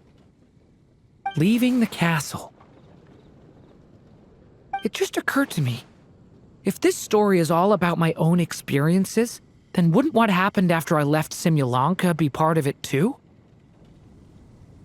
But how could she possibly know exactly what would happen? And even if she did, how could we know when the story was complete? Yeah. Since we can't reach Alice right now, we'll just have to get to the bottom of this ourselves. But first, we gotta figure out where this riddle wants us to go. The tallest, grandest tree in the whole wide world. Huh. The only place that ever gave me that feeling was the one I ended up in right after leaving Simulanka. They had great coffee there, too. And so many books you'd never run out of things to read. Think about it. Our search in Mondstadt began in a library, right? Well, Sumeru City's got one of those, too. And it's absolutely huge. What do you say? Should we try looking there? Huh. That does kind of make sense. And it's not like Paimon's got a better idea. Alright, let's just give Jean and the others a heads up first. Well, it sounds like you've got a plan, so I won't interfere. All I ask is that you stay safe. Albedo won't be back for some time, and until he is, we can't know for sure how dangerous Durin might be in his current state. I'm so sorry about what happened before. Believe me, I'm not blaming you, and neither is anyone else here. If anything, it's the opposite. We're all just worried about you. Worried? About me? Come with me. I want to show you something.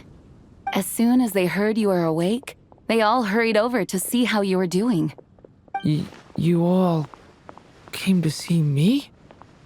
A little birdie told me you're working on finishing a storybook.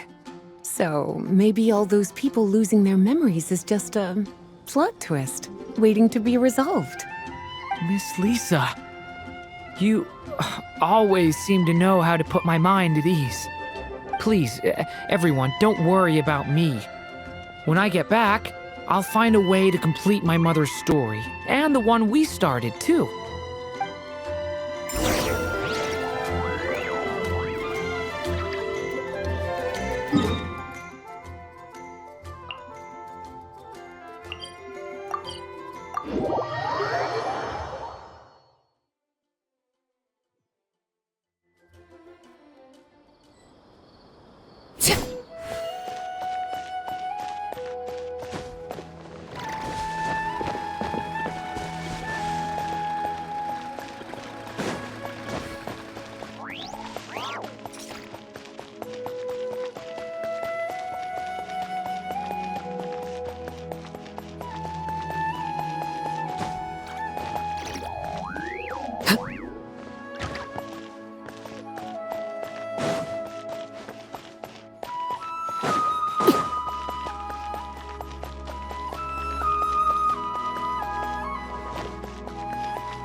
library hunt in Mondstadt, it's not as if Paimon was expecting this to be easy.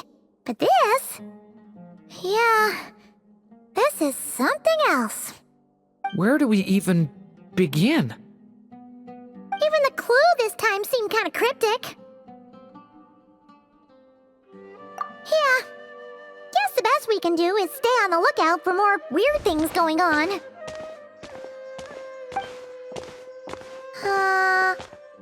Huh? Sorry, what was that?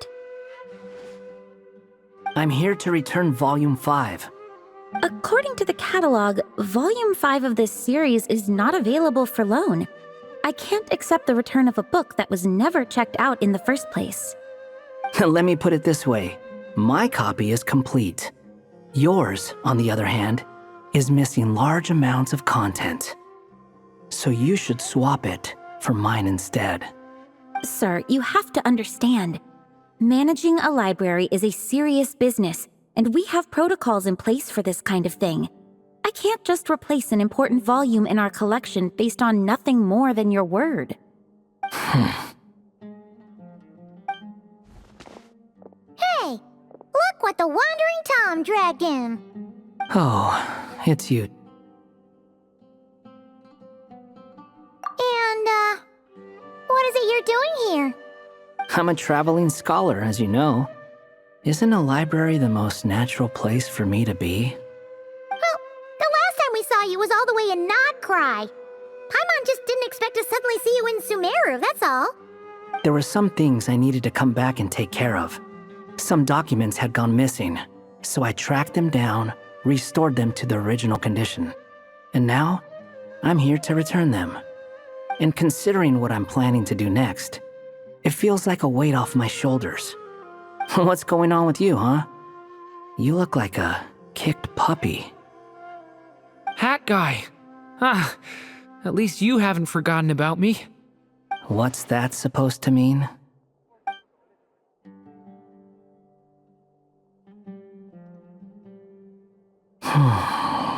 So it's been getting worse. Sounds like you know something we don't. After he left Similanka, he spent some time traveling Sumeru with me.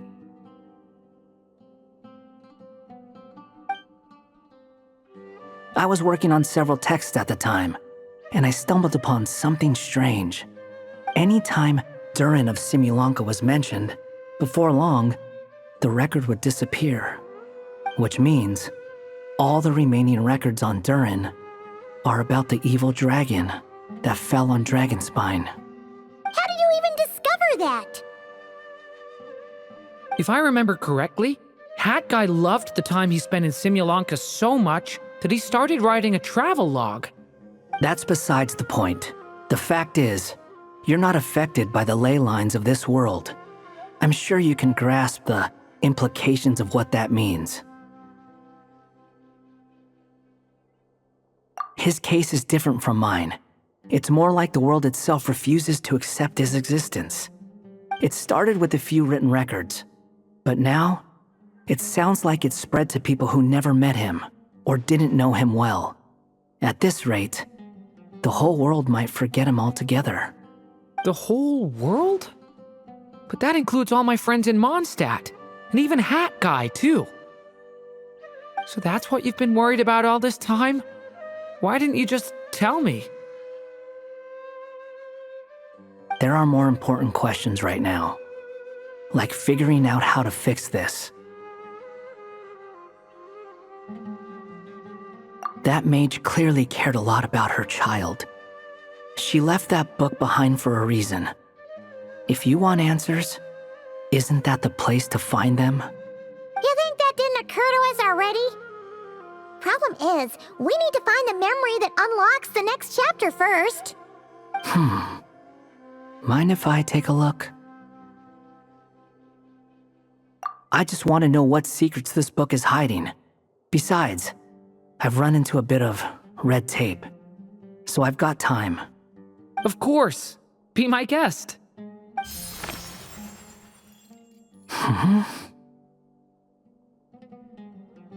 So, the memory we've been looking for was about you all along?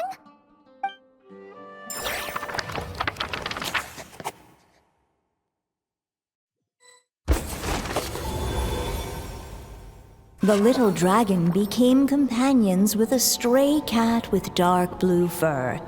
It was a friendship born of all they had in common. He left his castle at the stray's invitation, setting out to explore the world beyond its walls. There, he grew fond of the outside world, eager to make friends and share the story of his life. Taken by the dragon's story, the stray tried to write it down. But he soon realized that no matter how he tried, it would always warp into the evil dragon's tale.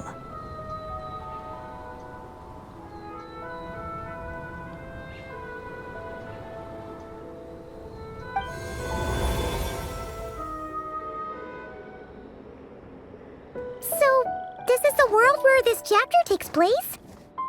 Looks like we're at the top of some kind of gigantic tree. This one must be about what happened to me when I first arrived in Teyvat. No wonder the memory that unlocked it was about Hat Guy. Most of my memories from that period were. Hold on. Anyone want to explain how I ended up looking like this? Maybe you've become a character in the story too. You see me as a stray cat? A wandering Tom, to be exact. You should count yourself lucky. Of all Durin's friends, your character is by far the most memorable. Maybe it's because I've known Hat Guy for longer, so my impression of him is more vivid than the others. Vivid? Then how come you haven't changed one bit? Guess that means the impression the Traveler left was so vivid, it didn't need changing.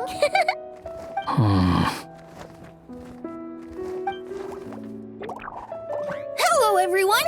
Ready for today's adventure? It's the storybook, Durin! Oh. So you're not playing yourself in this one? Does that mean the two of you have even more memorable roles to play? Where are we going today, kitty cat? Whatever. Just follow me. Same as always. Okie dokie! Can we chat along the way? If you have something to say, just say it. Was that seriously how the two of you communicated when you first got here? Yep. Anyway, how do we get ourselves out of here? Usually, the narrator gives hints to help us figure out what to do. Speaking of which, about time we got some of those, don't you think? The story's vines had woven themselves together into a giant tree, the boughs of which a little storyless dragon now paced, homeless among its leaves. He had to find a way to leave this place and set off in search of a home of his own. If he stayed, the world would erase him from its memory altogether. To leave this place? But where am I supposed to go? The little dragon felt completely lost. Just like the vines, the road ahead branched off into different directions, twisting and turning before disappearing into the mist. But as luck would have it, a prophetess waited up ahead. Perhaps she might know where each path might take him.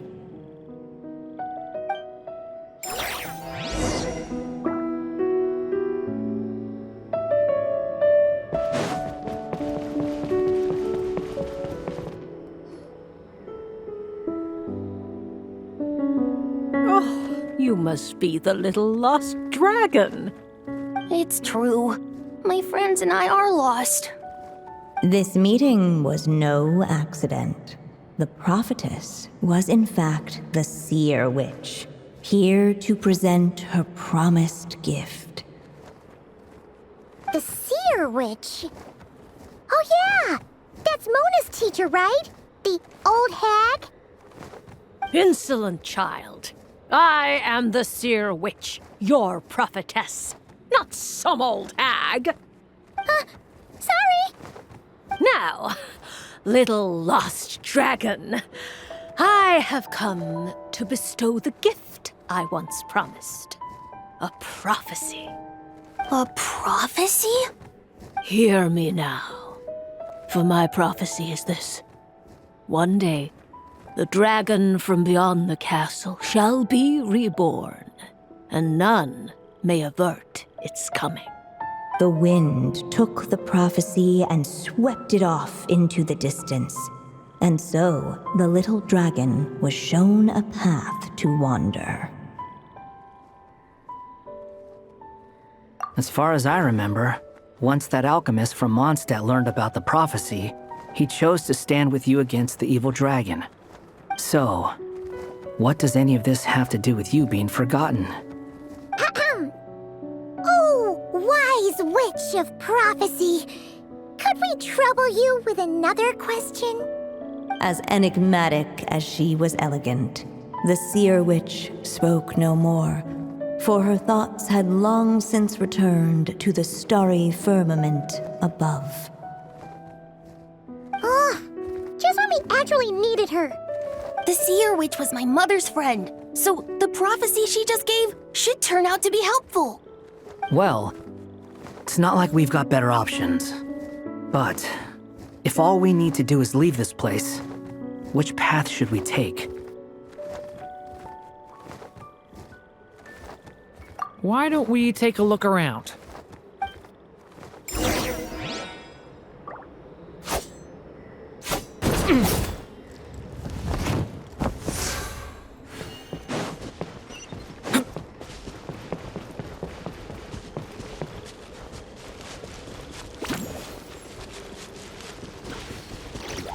The wind kept blowing, but the little dragon had not yet resolved to follow it. Before him lay a foggy path, and where it might lead he could not tell.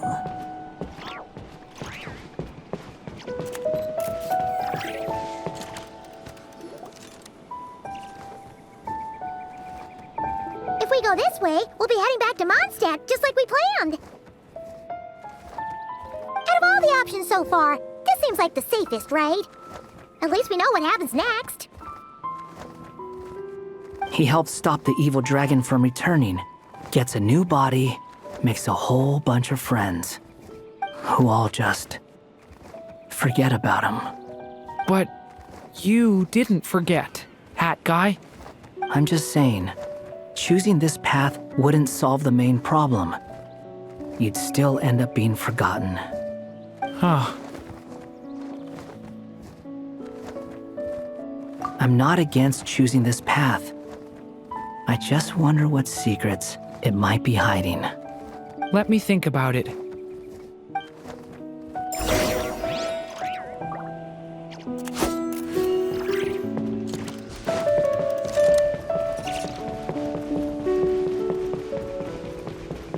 I still think you should keep going, little dragon.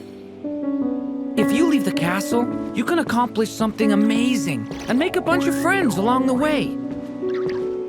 Really? Then let's go! Unable to preserve his story, the little dragon wandered astray. Fortunately for him, a certain prophetess had left behind a prophecy to guide him. The wind took the prophecy and swept it off into the distance, and so the little dragon was shown a path to wander. Following the wind's guidance, the little dragon made his escape. In turn, the prophetess affirmed the little dragon's choice, leaving an extra secret as her parting gift. Now that you've made up your mind, I shall keep my promise by explaining fate's little trick. Long, long ago, the gods of the high heavens gave the world outside the castle a magic of its own. They called it storytelling. It was a magic of almost unshakable power that governed how people met, grew close, and understood one another. Each person had a story meant for them and them alone, one whose ending was written in the heavens long ago. In truth, your story and the evil dragons are simply two versions of the same tale, and that is something the magic of storytelling cannot abide. Beyond the castle's walls, your story cannot take root, for the evil dragon's tale has done so already.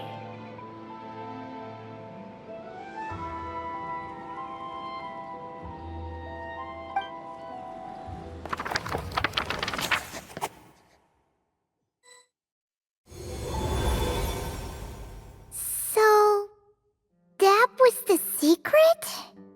Huh. But what does that mean? You still don't get it?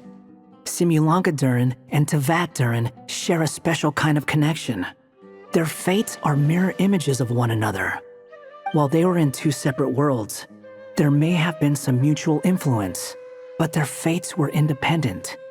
But when Simulanka Durin came to Tevat, a version of his fate already existed there. So, how can two fates exist at the same time? The answer is, they can't. The rules of this world don't allow it.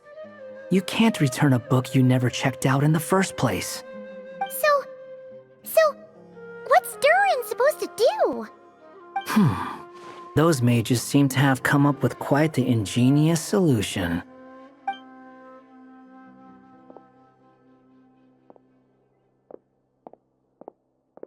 I'm here to make a return. As I said, there's no record of Volume 5 of this series ever being checked out. Then just think of this as Volume 6. Based on what I know, the author was planning on publishing another volume anyway. The catalog does have a slot reserved for Volume 6. So, this is it? Sure, let's go with that. All you need to know is, I'll be the one writing this series from now on. You...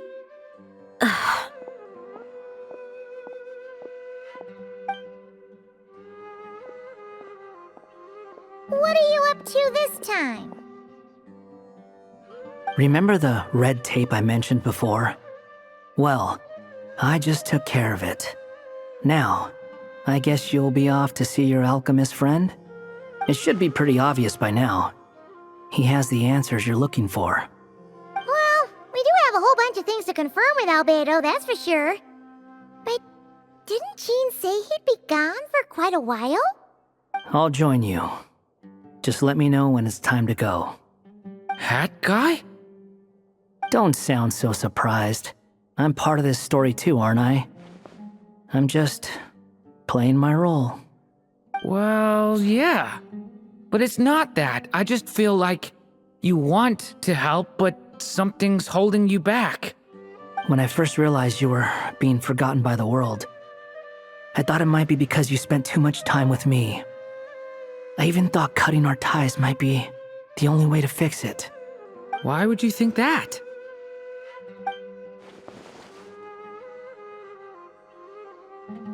It doesn't matter now.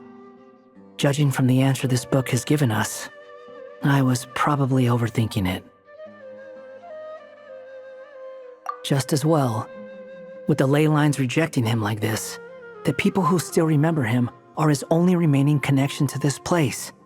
If that last fragile tie was broken, who can say what devastation his unbound body might unleash? And to think I'm one of the people keeping you here, instrumental in helping change your fate. Can't say I saw it coming. Well, if it's good enough for Hat Guy, it's good enough for me. After all, he is about as odd as humans get. Excuse me? With some people, even if you try asking a simple question, they'll always give you a complicated answer. And the more you ask, the more complicated it gets. Truth is, Hat Guy's just that kind of guy. Whatever. All I needed was a yes or no, so we can quit it with all the back and forth.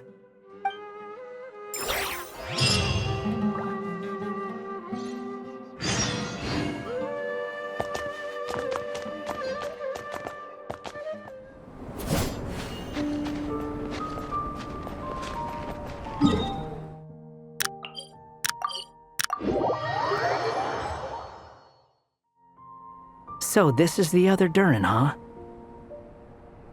If this had been the dragon that ended up being revived in Mondstadt, there's no telling what kind of calamity that people would have had to endure. So, if you think about it like that, Durin's actually a hero. No, I'm just a little envious, that's all. Not everyone gets a chance to be a hero. Actually, most of the credit belongs to Albedo. Then again, barely anyone even remembers you at this point. So I guess there's not much left to envy. Oh, so you three still remember Durin? Looks like the memory loss hasn't spread to close friends. Yet.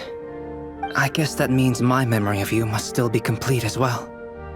Albedo. You're finally here! Oh, boy, do we have a whole pile of questions for you! Oh, you're here too? I think I've pieced together some of what happened to him. But what's your take on things?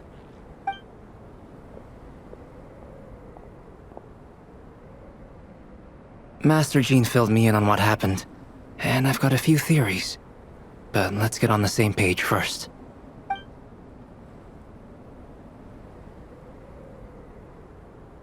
Well, physically, he's doing fine. His body is holding the abyssal power at bay. And there's nothing whatsoever to indicate any risk of collapse. So, from an alchemy point of view, there's nothing wrong with him? The issue isn't so much that the abyssal power within him has gotten out of control. It's that the connection between his will and body is fading. If he ends up losing his conscious will, his body will fall back on its biological instincts. And that's when the abyssal power within it will take over.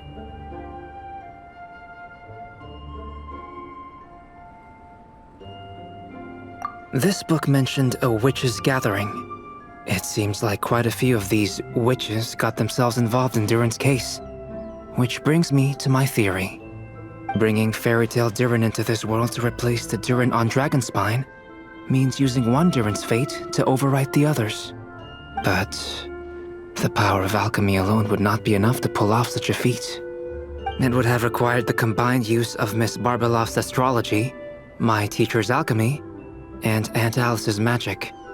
After learning of Miss Barbeloff's prophecy, Durin and I finally came up with a way to settle the Dragonspine Durin problem for good. And I took care of the alchemy side of things, which, looking back on it, seems to have been a part of their plan all along. So now, there's only one thing missing. As for the fate theory our friend in the hat just mentioned, I still can't figure out how any kind of magic could possibly influence the fate of Tevat. But I'm certain that the answer lies within this book. So, the reason Alice had us complete this book was to make that magic possible? A form of magic powerful enough to rewrite fate itself. Well, we've no time to lose. I just need to take a look at the book. The next part of the story most likely relates to me. So the memory that unlocks it must be connected to me too. Huh?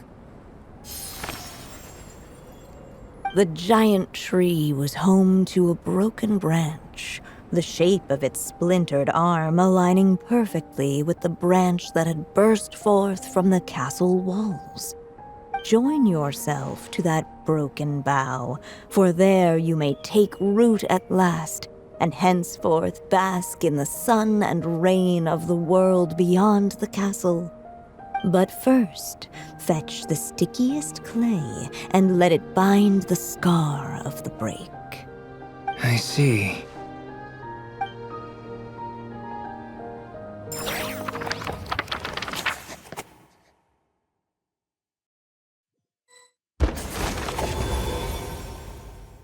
Guided by the breeze, the little dragon arrived at an alchemist's workshop.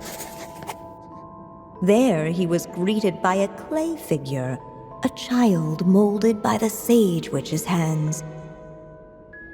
Though gentle in appearance, he had inherited his mother's cold, sharp wisdom. And he was determined to avert the calamity the evil dragon would bring, and so was his helper, none other than the little dragon himself.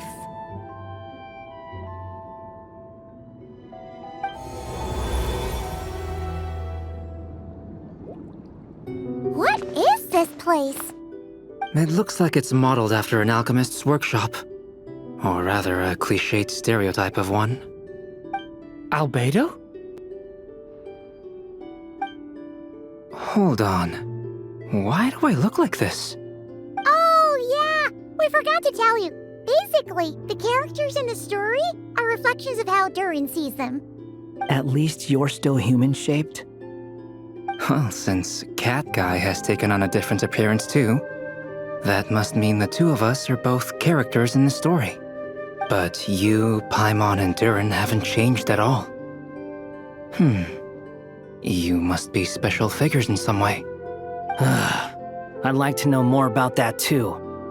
But seeing as none of them can explain it, let's just concentrate on moving the plot forward.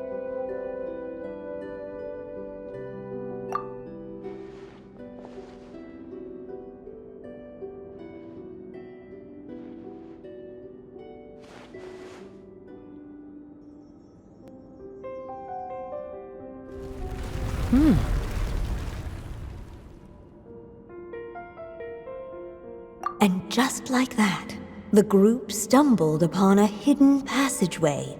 Intricately crafted, it seemed to lead them towards another exciting chapter of the tale. Come on! What are we waiting for? Next chapter, here we come! Ouch!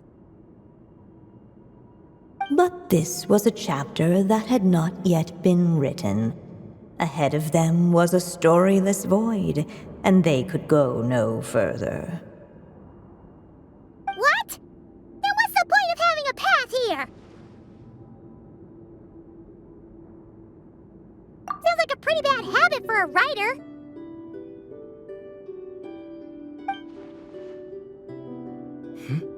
Over here. I found something. What the clay figure found was none other than the evil dragon's heart itself. Though the creature had perished long ago, its heart was still there, pulsing away and growing warmer with every beat. And the clay alchemist knew what it meant. That the evil dragon would return one day, just as the prophecy had foretold. Yet, guided by his mother's wisdom, he foresaw another fate. If only the alchemist could bestow this heart upon the little dragon, he might be reborn in the evil dragon's stead. Only then would the evil dragon's heart grow still, and the little one inherit its tale. Sounds like this chapter's about Albedo bringing me to life? If that really was the solution, though, this would have been over the minute I finished the transmutation. So why is Durin still being forgotten? There has to be some other reason. Yeah, I'd like to explore the area a bit more.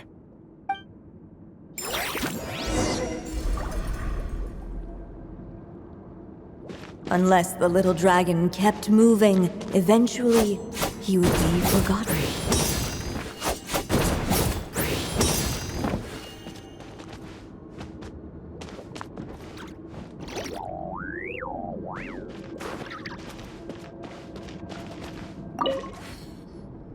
The evil dragon's heart continued to beat, as if waiting for the little dragon to accept it as his own. Looks like we have no choice but to get this done. Whatever happens next, Durin is going to need all of our help. Is everyone ready?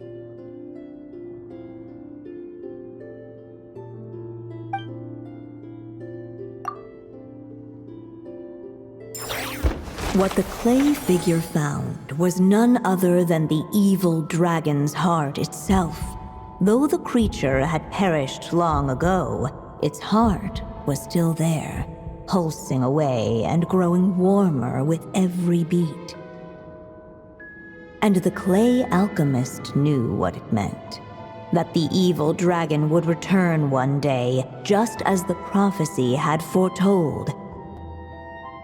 Yet, guided by his mother's wisdom, he foresaw another fate. If only the alchemist could bestow this heart upon the little dragon, he might be reborn in the evil dragon's stead.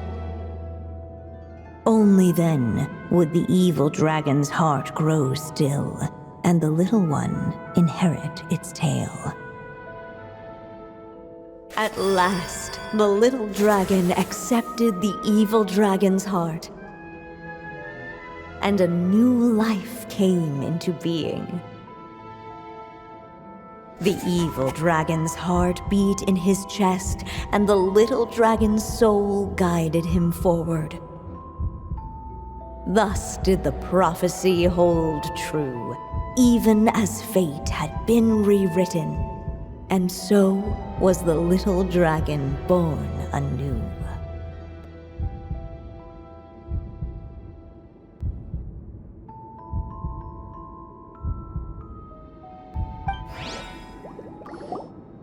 Finally! A happy ending! That must be the last step, right? Woohoo! We completed the story!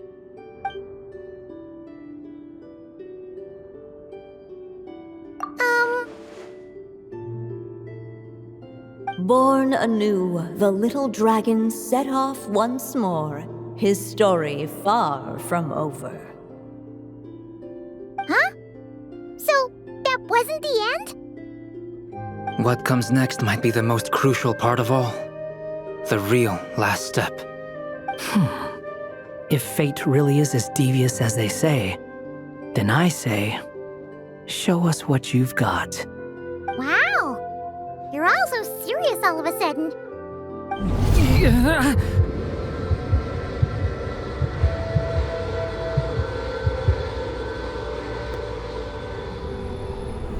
Durin, are you alright?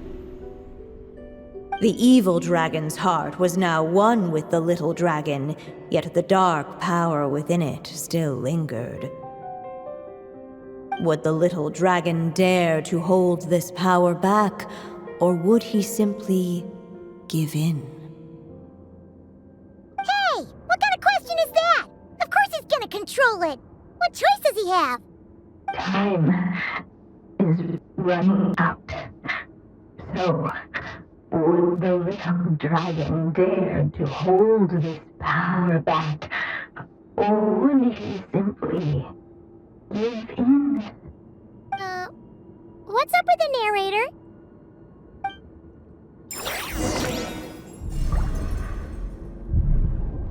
Would he dare to hold this power back, or would he simply give in?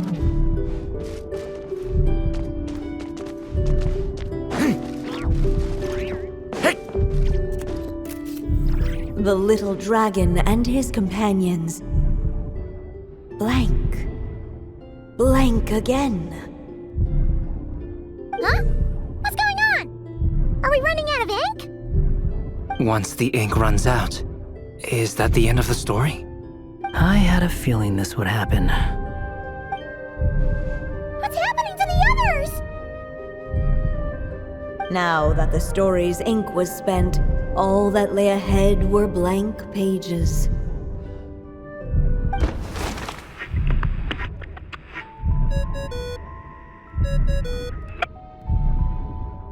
Hello, children. If you're hearing this recording, it's because you've reached a certain ending. You may have noticed that little Durin's experiences have been written into the pages of this book. Well, you should know that in the same way, its ending will also be written onto him. So be careful, because triggering a bad ending could be somewhat problematic. Let me guess. You're upset that I didn't warn you earlier? Don't worry, though. I've thought it all through. I built a very special feature into this book, just for you, the witnesses of this tale. So, go ahead. See if you can turn back the pages.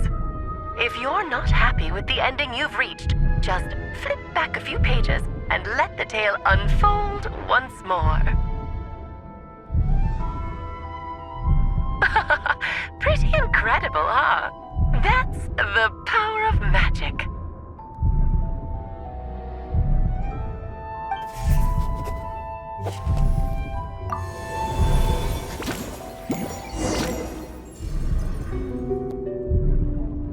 Would he dare to hold this power map? Or would he simply give in? Returning to the castle.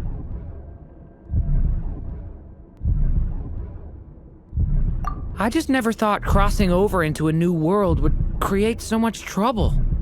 All I wanted was to make some friends. I'm starting to think I kind of miss being in Simulanka. You might look back on it with fondness, but if I were you, I wouldn't miss it. Why? Sometimes, moving on with your life comes at a cost. But that's better than going nowhere at all. You don't have to worry, Durin. No matter what problem you face, there will always be a solution. Okay.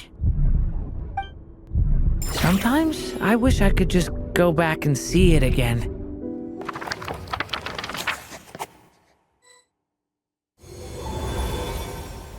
As the little dragon slipped back inside the castle's walls, the clamor of the outside world fell away. There was no danger here, no problems for the little dragon to resolve. As soon as his mother finished her story, it was time for the child to drift off into the world of dreams. And so the story ended, with the little dragon fast asleep in his castle, just like he had never even hatched. What's going on? I feel so weak. Hey, what's happening? Durin, wake up! But, this can't be how it ends. Durin promised to bring back everyone's memories. There's no way he'd accept an ending like this.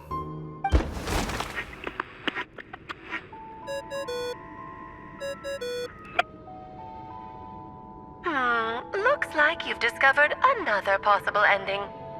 Do not lose hope. You just need to keep searching, for there are possibilities that only you can bring to life.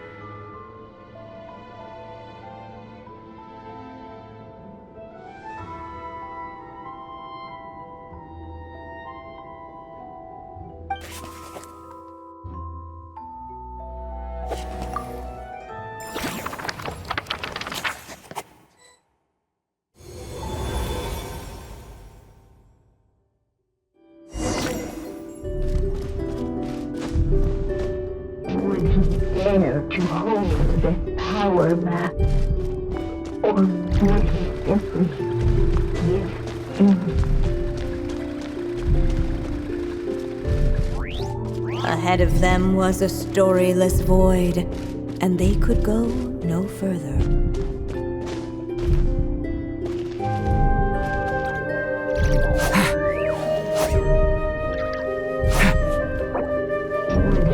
Dare to hold this power map? Or would he simply give in?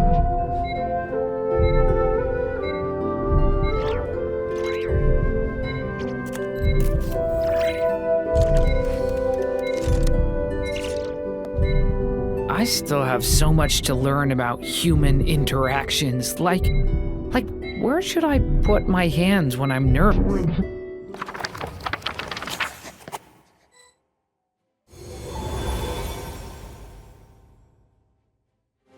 The little dragon was at an impasse, and the dark power within him surged like a tide.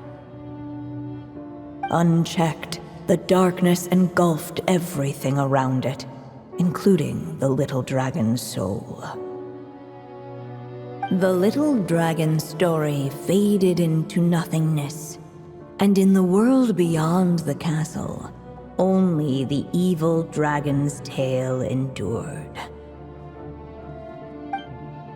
Is this me? And so the story ended, with the little dragon fading from sight, leaving nothing but the evil dragon's shadow in his place. Oh no! That means Durin! What do we do now?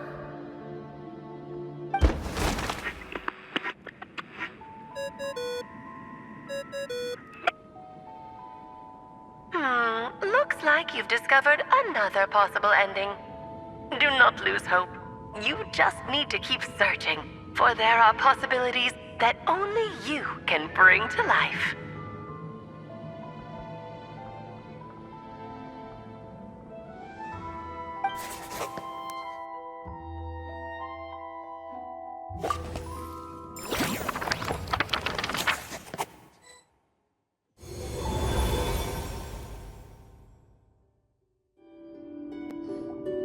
What's going on here?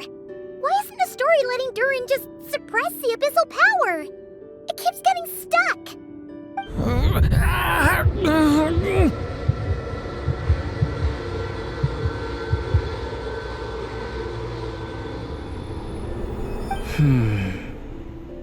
It seems the act of suppressing the power counts as an event in the story. In other words, we would need ink to write it in. So, what now? Did we use too much earlier? How are we supposed to write a happy ending with only this much left? But... Well, this is Durin's story. As long as he's alive and well, why should it end? If there really is such a direct correlation between the story and his fate, I may have a potential hypothesis. Durin was, and still is in essence, a storybook character, written into being by M. From the moment he was born, he has always dwelt within her story. And I suspect that has remained the case, even after his arrival in Tevat. Reviving Durin in the evil dragon's place was an act of grafting this Durin story onto the latter's fate. In essence, that is how his fate was rewritten. But there is a fundamental difference between a being's story and its fate. As Miss Barbeloth reminded us, the fate of every living being in Tevat has been woven into the fabric of time. Its most natural path, therefore, is to proceed along its given track. But Durin's story, on the other hand...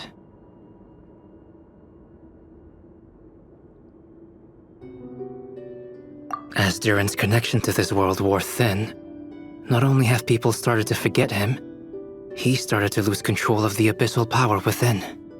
In other words, his story can't continue, because the author's ink is drying up. That's what it seems like to me. It would seem the little dragon had made a group of fine friends indeed. Save it.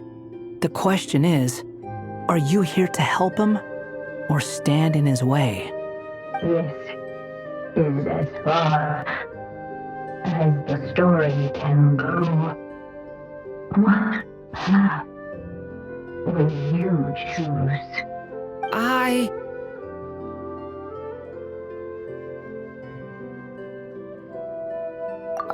suppose the final decision is up to me. It's hard to believe I never actually left my mother's story. If that's true, I'd like to go there and see for myself. By there, I take it you mean the blank pages of the unwritten chapter ahead? But we still don't even know how Alice's magic works. If Durin belongs inside the story, then going outside of it to some unwritten part, isn't it too risky? I'm not afraid. I second that. It would seem this is one answer you need to go seize for yourself. So be it. Whatever obstacles stand in your way, we'll tear them down together.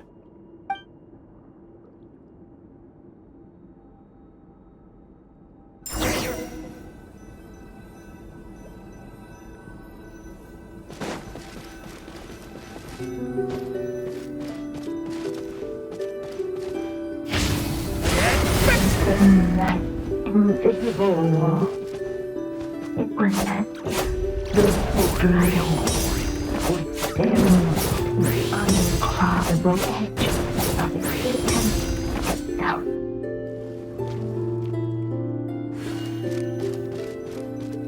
And all of a sudden, it began to fracture as if struck by some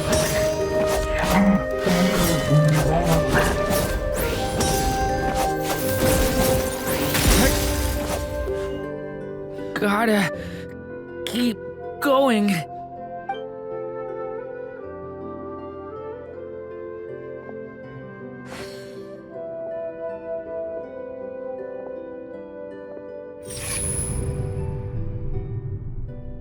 Ahead lies only a stormless void. My consciousness is slipping away. Keep going, Durin. A pure soul is your essence, not an empty void. I feel so weak. Stand tall, Durin. You are not some amorphous idea. The body I made for you is flesh and bone. Am I truly alive? Yes, Durin, but you must keep going. You're as alive and real as I am.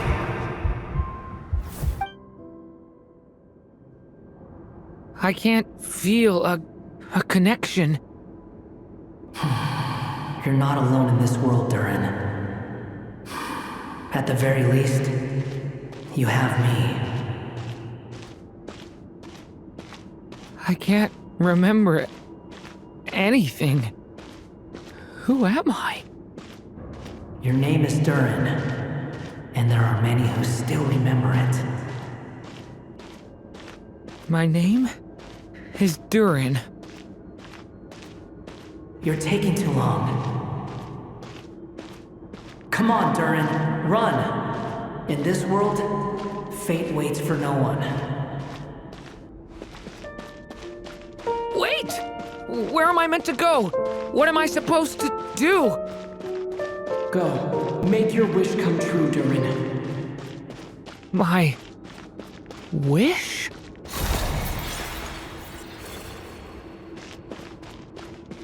Your story's not over yet.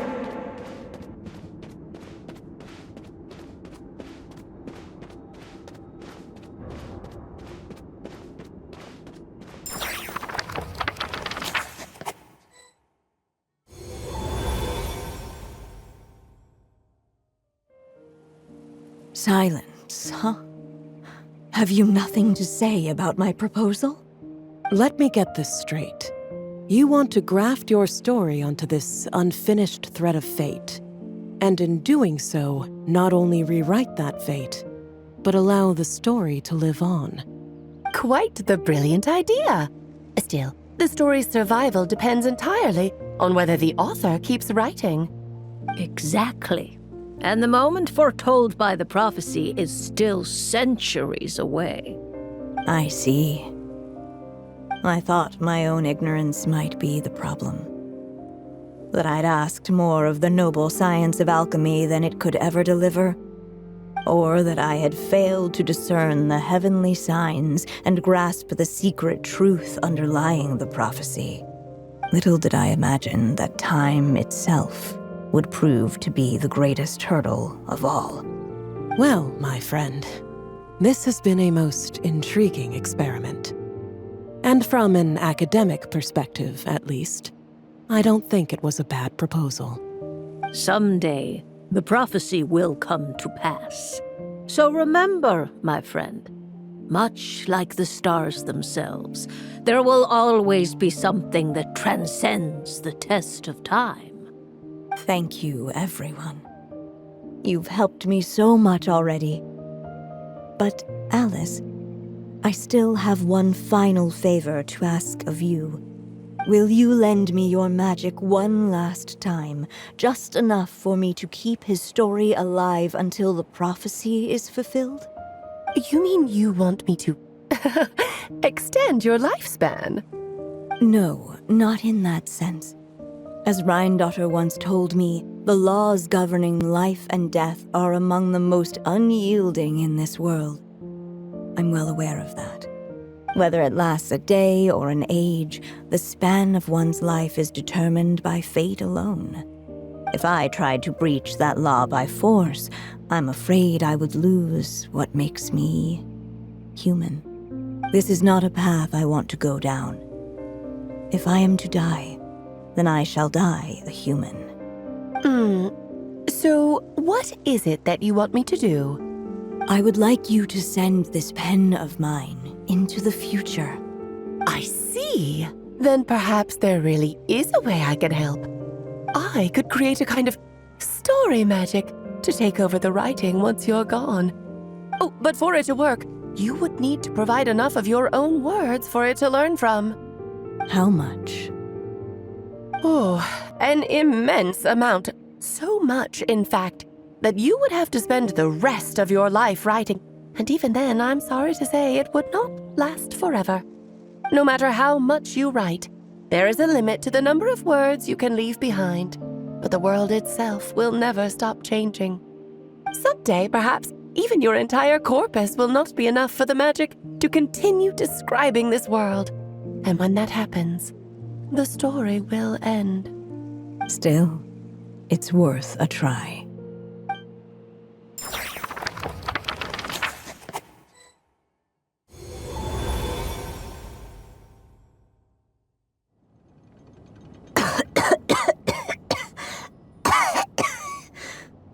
Oh, my dear Anya. Even after all this time, you're still... Look at you. You should be enjoying your old age in peace and quiet, especially now that things are finally returning to normal after that terrible calamity. Once he leaves Simulanka, things will only get more complicated. If his story is to continue, there needs to be more material for the magic to draw upon. I'll just have to skip over some of the less important details. Anya, why do you insist on sending him out of the storybook world? Why must he face his fate into that? Why not just let him remain within the story? With my magic, even fate's curse could be undone and he could live happily ever after. I suppose. In fairy tales, all it takes is a heartfelt wish. And even a wooden puppet can turn himself into a real boy and live happily ever after. That's just how fairy tales end, isn't it? But have you ever wondered what happens to the main character after the ever after? Tell me, Alice, in your eyes, what would be a writer's greatest regret? To leave a story without an ending. Not a bad answer. It's true, many writers come to consider that their greatest regret. But I see things differently. My greatest regret is that every story I write has to come to an end in the first place. Anya.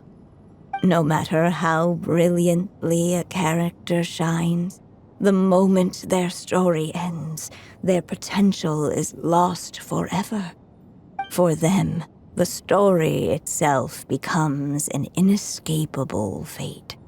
But what if, instead, I could place my pen in their hand and let them continue the story themselves. You mean? You said it yourself. I can only leave so many words behind. Even with your magic, the idea that I could keep the story going until the prophecy comes to pass is wishful thinking at best. But I've found a way to use your magic to transform some of my finished stories into a special kind of ink. This ink is a magical medium he can use to complete the story the way he wants to. For what is storytelling but another kind of magic? And if he can experience the whole tale himself while leaving behind his own wishes and aspirations, even once he reaches the chapter where I stopped, he'll still be able to carry the story forward on his own. And so, by leaving him this ink, I can entrust him with the responsibility of writing his own story. A character with the power to write their own story. That way, he'll finally be free from the cage that is my pen. And like anyone else living in the real world, he can go on to create a life of his own. And you no longer need to worry about the constraints of my magic. What a brilliant idea, Anya. But there are still risks. First of all, once he arrives in Teyvat, he'll have to rely entirely on the story you left him to maintain his connection to that world. As you gradually hand over creative control, that connection will grow weaker, and at some point, he might lose it altogether. But at the same time, he'll also have the chance to forge that connection for himself.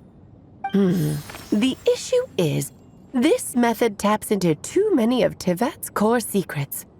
Any overt hints you try to leave will be erased in no time. In fact, it'd be hard for you to leave anything at all to guide them. We still have the story itself, though. I can use that to show them the way. It's entirely possible he burns through all your ink, never reaches the chapter you had in mind, and gets stuck roaming the chapters of his past. But despite all that, I still believe in what this child can become. His hopes and wishes can be his ink, so he won't be trapped by mine running dry. Oh, what the writer you are, Anya. Your imagination never ceases to amaze. And you do know how much I love a happy ending. You shall have my help, my dear. Thank you, my friend. Well then, my child. Do you understand what you must do? Yes, I think I do. It's my turn to keep this story alive. Then what's holding you back? What will become of you after I take up this pen? I will fade away. There will no longer be a reason for me to go on existing. My child, or your mother, I should say, passed away long ago. The voice you're hearing is nothing but a magical echo that has now fulfilled its purpose. You needn't feel so reluctant to let me go. I know my mother died long ago. It's just, when you lose your mom too soon, it's hard to tear yourself away from the stories she used to read. I guess it's a silly way of pretending she's still here, by your side. Durin. But after coming to this world and traveling it with my friends, facing all kinds of enemies together, I suddenly realized I couldn't just sit around listening to my mother's stories because I'd found a new purpose in life. maybe this is just what growing up feels like. With all my new friends waiting, it's time I finally set aside my mother's storybook. I'm ready to grow up now, Mom.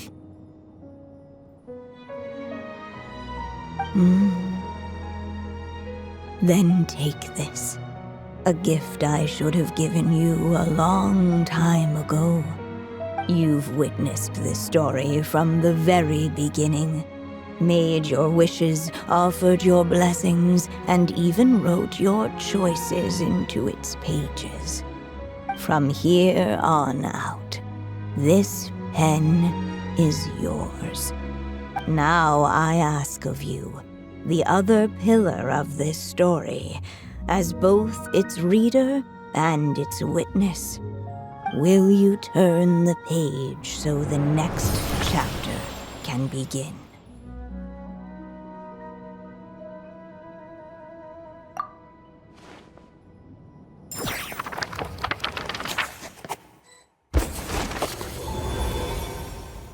Suddenly, and without warning, the powers of darkness struck. The question was, could the little dragon prevail? Alas, it was here that the story witch's tale had to end. But Durin's tale, on the other hand, had only just begun. Stepping into his mother's memories, he picked up her pen. And so the story that was ending began anew. He had made up his mind to challenge the fate that barred the way ahead.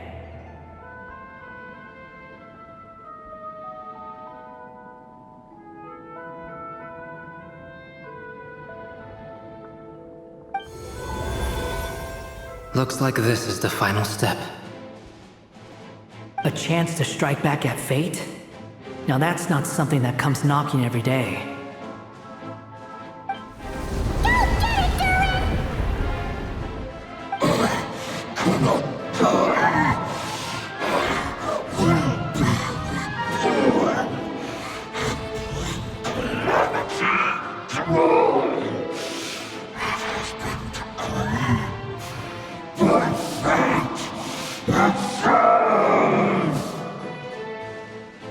No, that fate no longer defines me.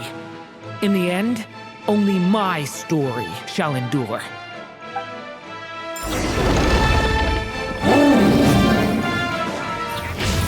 Get back!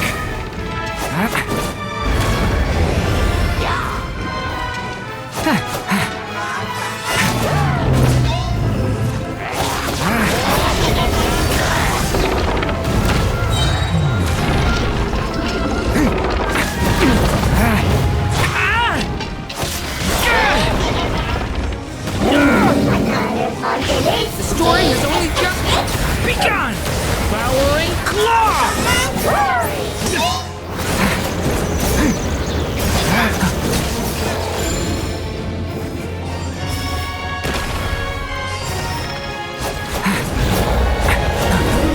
Dodging this one.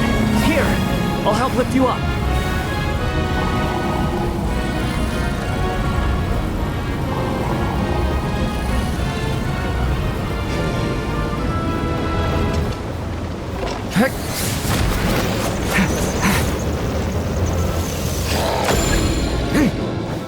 Absurd!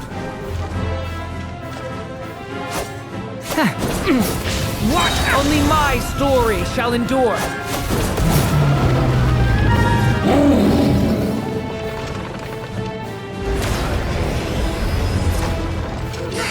Stay back! The story has only just begun!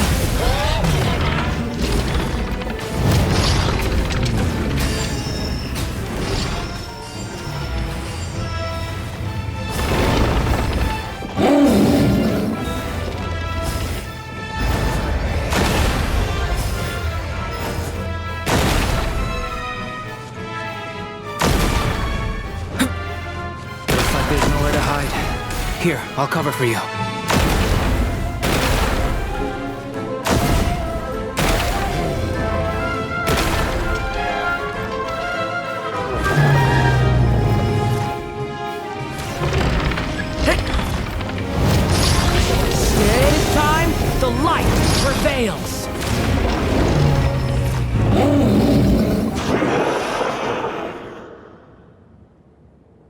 Thank you, Mom.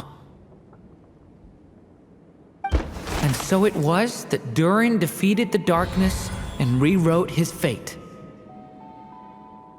But his story is far from over.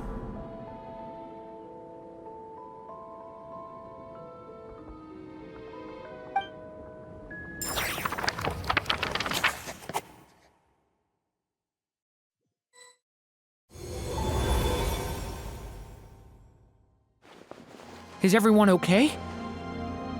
We're fine, thanks. And hey, we all saw how you fought back there. That was awesome! I have to admit, I do feel like something in me has changed. I owe you all so much. Without your help, I don't know if I could have ever made it this far. Just a shame I could only help out from the sidelines. Like I said before, it's not every day that you get to put fate in its place. Well, I'm sure you'll hear it someday. Hear what? The chance to strike back at fate knocking at your door. Yeah, maybe someday. Allow me to just check one thing.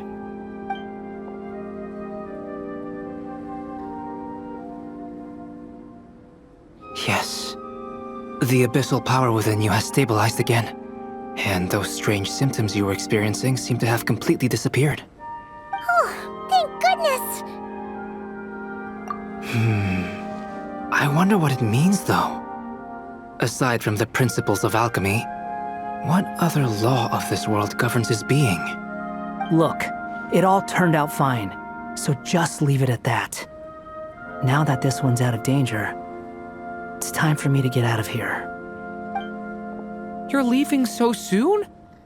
Don't humans usually throw a party after something like this? A party? Do I look like that kind of guy? Anyway, come find me again next time you're in trouble. That's what friends are for, right? In a way, though, he is right. This is Durin's moment to celebrate, not the time for academic discussions. Hey, I don't blame you for asking. And honestly, I'd be perfectly happy to talk about it. It's just, I wouldn't even know where to start. It's all right. I'm sure we'll get a chance at some point. After all, your story's only just begun. All right then. Traveler and Paimon, we'll part ways here. Given the extraordinary nature of the things we witnessed today, I need to make sure it's all recorded properly. Okay, see ya! So, it's party time next? Huh?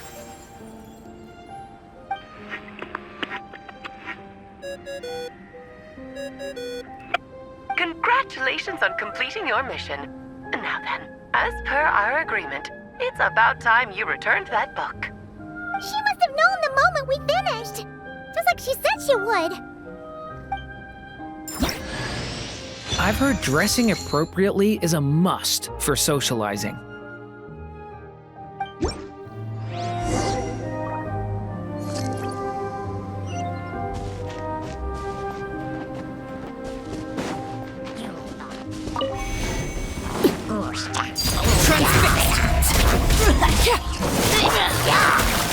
Fire it up!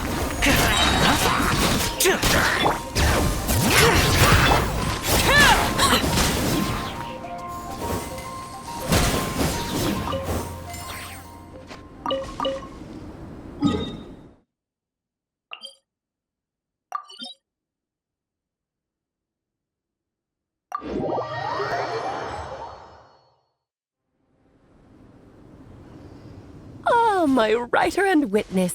It's been quite the journey, hasn't it? You had special plans for the Traveler from the start, didn't you? But of course, that goes without saying. For a story to live on, it needs both a writer and a reader. Only then can my magic take effect.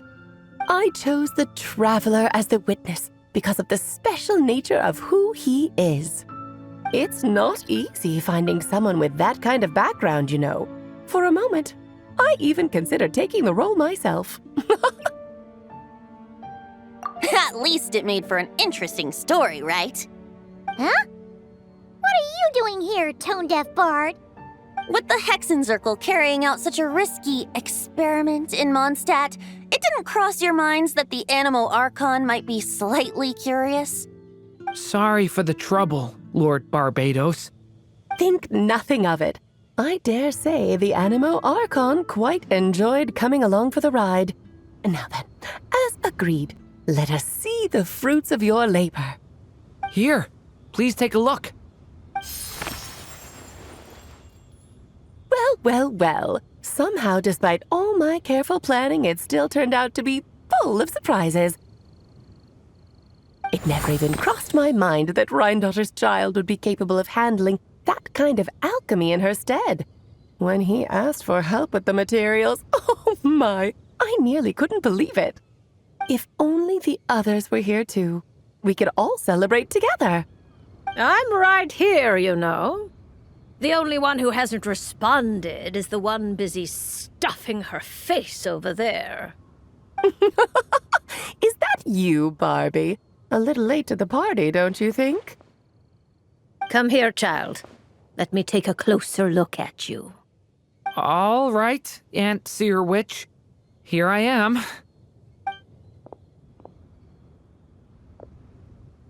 Just as I thought. This child's fate does not appear among the stars. Anya has accomplished what almost no one before her could. What does that mean? Child, all you need to know is that you're very lucky indeed. Oh.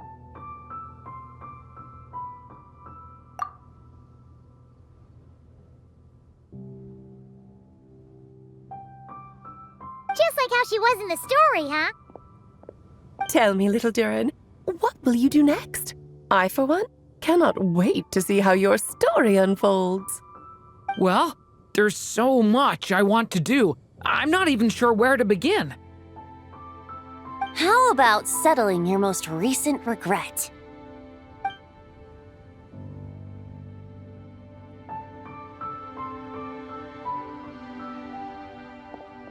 Not so fast, tone-deaf bard! What exactly did you just tell Durin to do? To make the long overdue wish come true. Thank you once again, Alice. How much time do you have left? I believe these should be my final moments. Just enough time to say goodbye to my dearest friend. This feels like having to say our final goodbyes all over again. I don't like it. Not one bit. I don't know how to respond to that. Strange. You were always such a cheerful figure in my stories. I even dubbed you the Merry Witch, you know. Oh, please. You know full well it was your stories that first taught me what true pain and sadness felt like. Aside from saying goodbye to me, shouldn't you also leave a few words for the child? Since the book will be his to continue, why don't you write him a little parting note? There's no need. His mother already did that long, long ago. All that remains is for me to convey it on her behalf.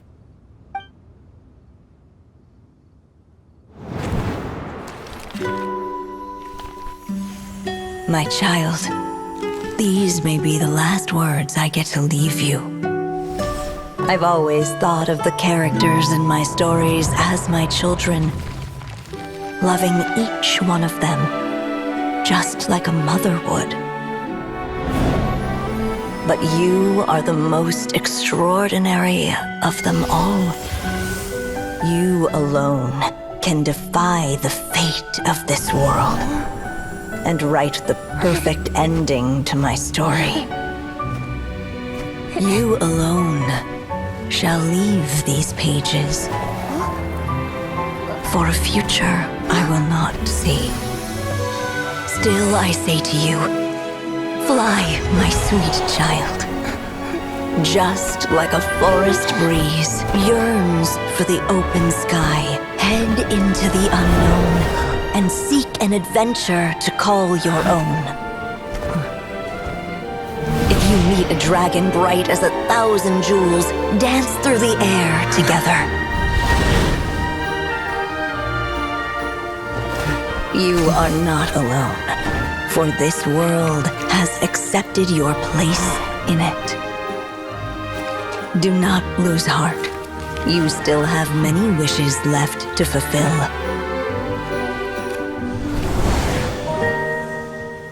A long tale awaits you, my love. Let songs and flowers be the ink that fills its pages. Take my pen and use it to continue your story.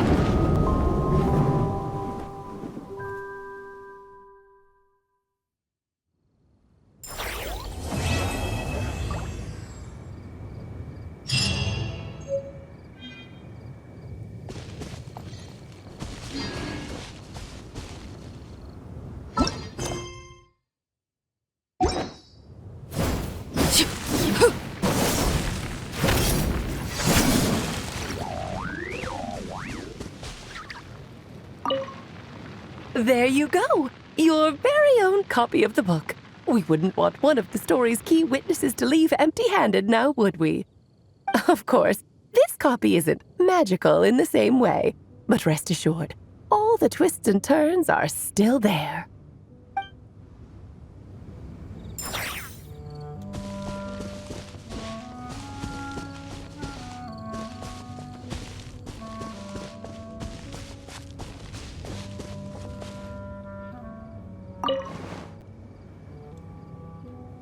There you go! Your very own copy of the book. We wouldn't want one of the story's key... Of course, this copy isn't magical.